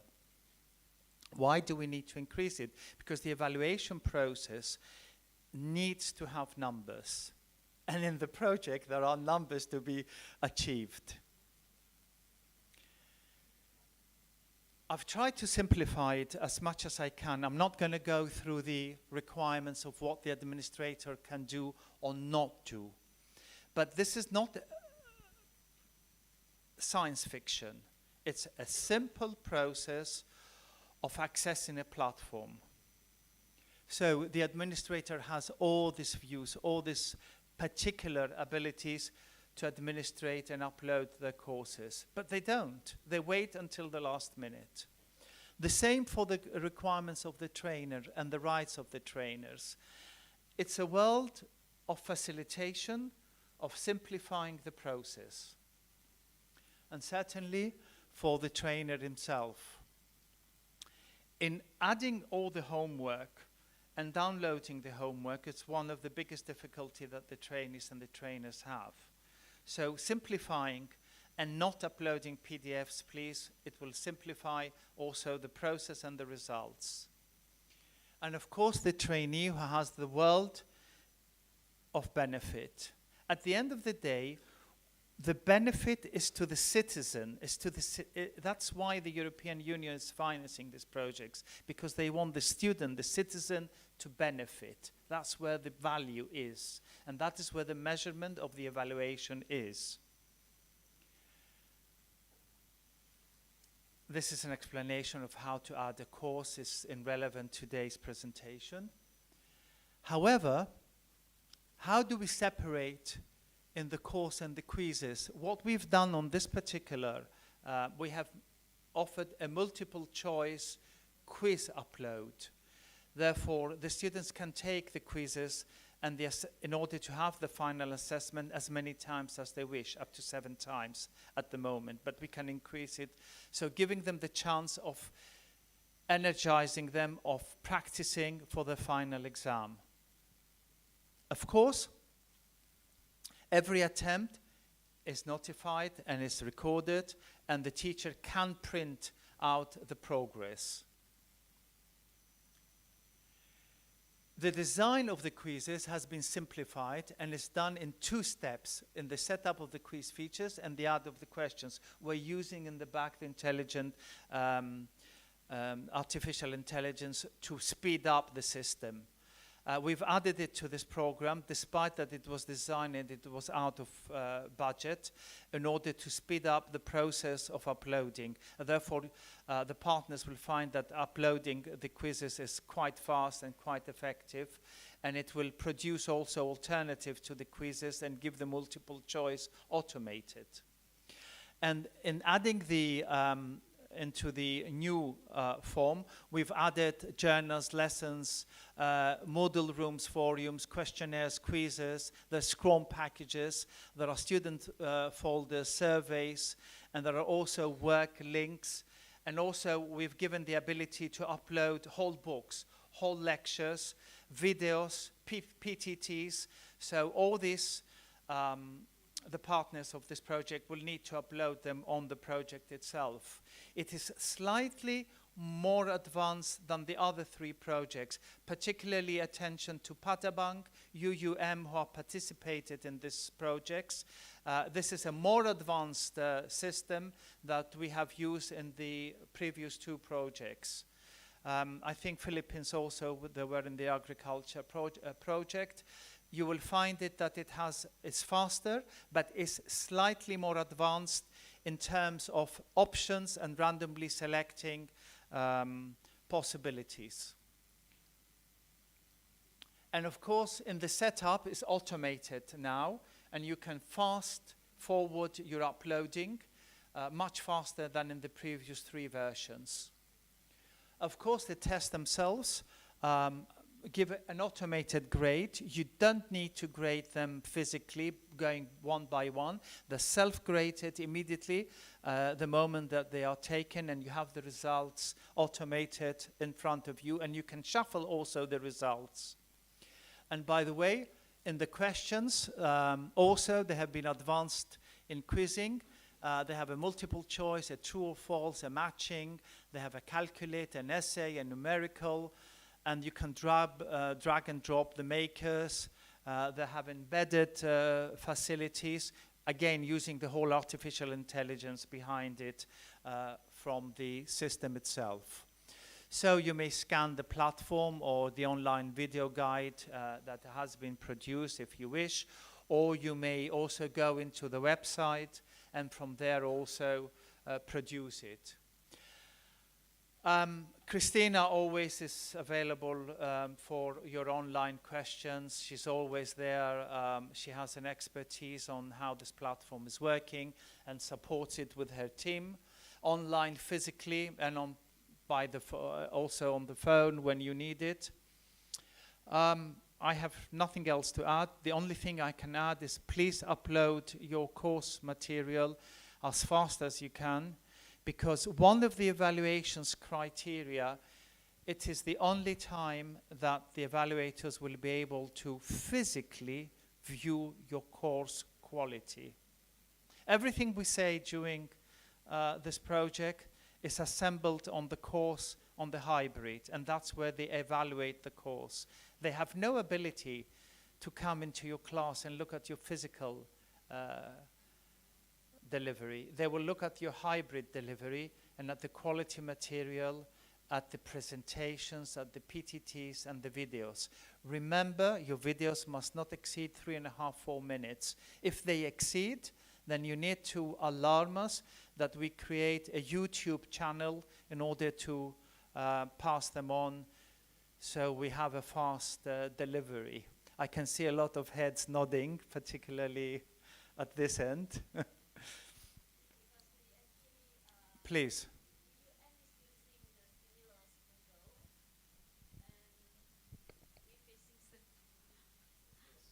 Thank you, Prof. Actually, because UM is using the Moodles, and since we are going into currently the syllabus have been changed, so we are 60% physical, 40% online.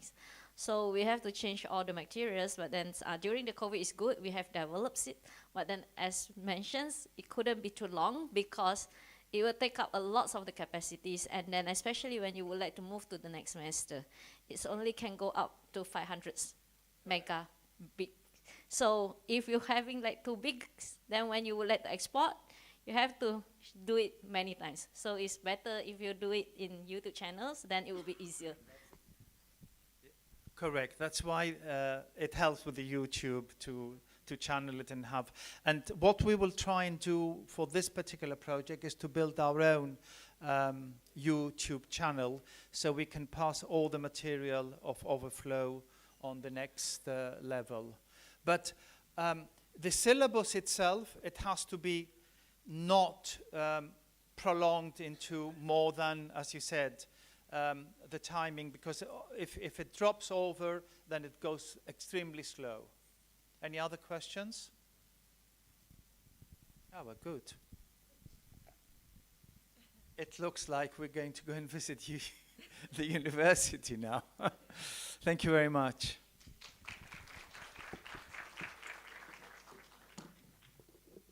Thank you very much, Dr. Marios from the Novel Group for the wonderful sharing. And that marks the end of our poster presentation today. Thank you to all of our presenters for your valuable contributions. And ladies and gentlemen, as we bring today's session to a close, I'd like to extend our deepest appreciation to all speakers, presenters, and participants for your meaningful contribution. Thank you, and thank you very much once again. We hope that this conference will bring you a lot of benefits. Before we conclude, I am delighted to warmly invite our Erasmus partners and invited speakers for a conference dinner this evening at 8. It's going to be a wonderful opportunity to relax, network, and maybe continue with our conversation in a more informal setting. The dinner will take place here in this very hall, and we look forward to seeing you here this evening. And ladies and gentlemen, it's now time for lunch break. Lunch is served at the cafe next door, and we encourage you to take this opportunity to network with fellow participants. And after lunch, we will bring our Erasmus partners for a campus tour, as promised. So please gather here at the lobby by 2 p.m. Right? Thank you once again for your participation, and we hope you to enjoy the rest of this evening. And as you can see on the screen, we would like to extend the invitation from UITM, University Technology Mara, Perlis branch, to their Carnival Geomatic happening on 15 to 16 of October 2024 at the Perlis UITM campus branch.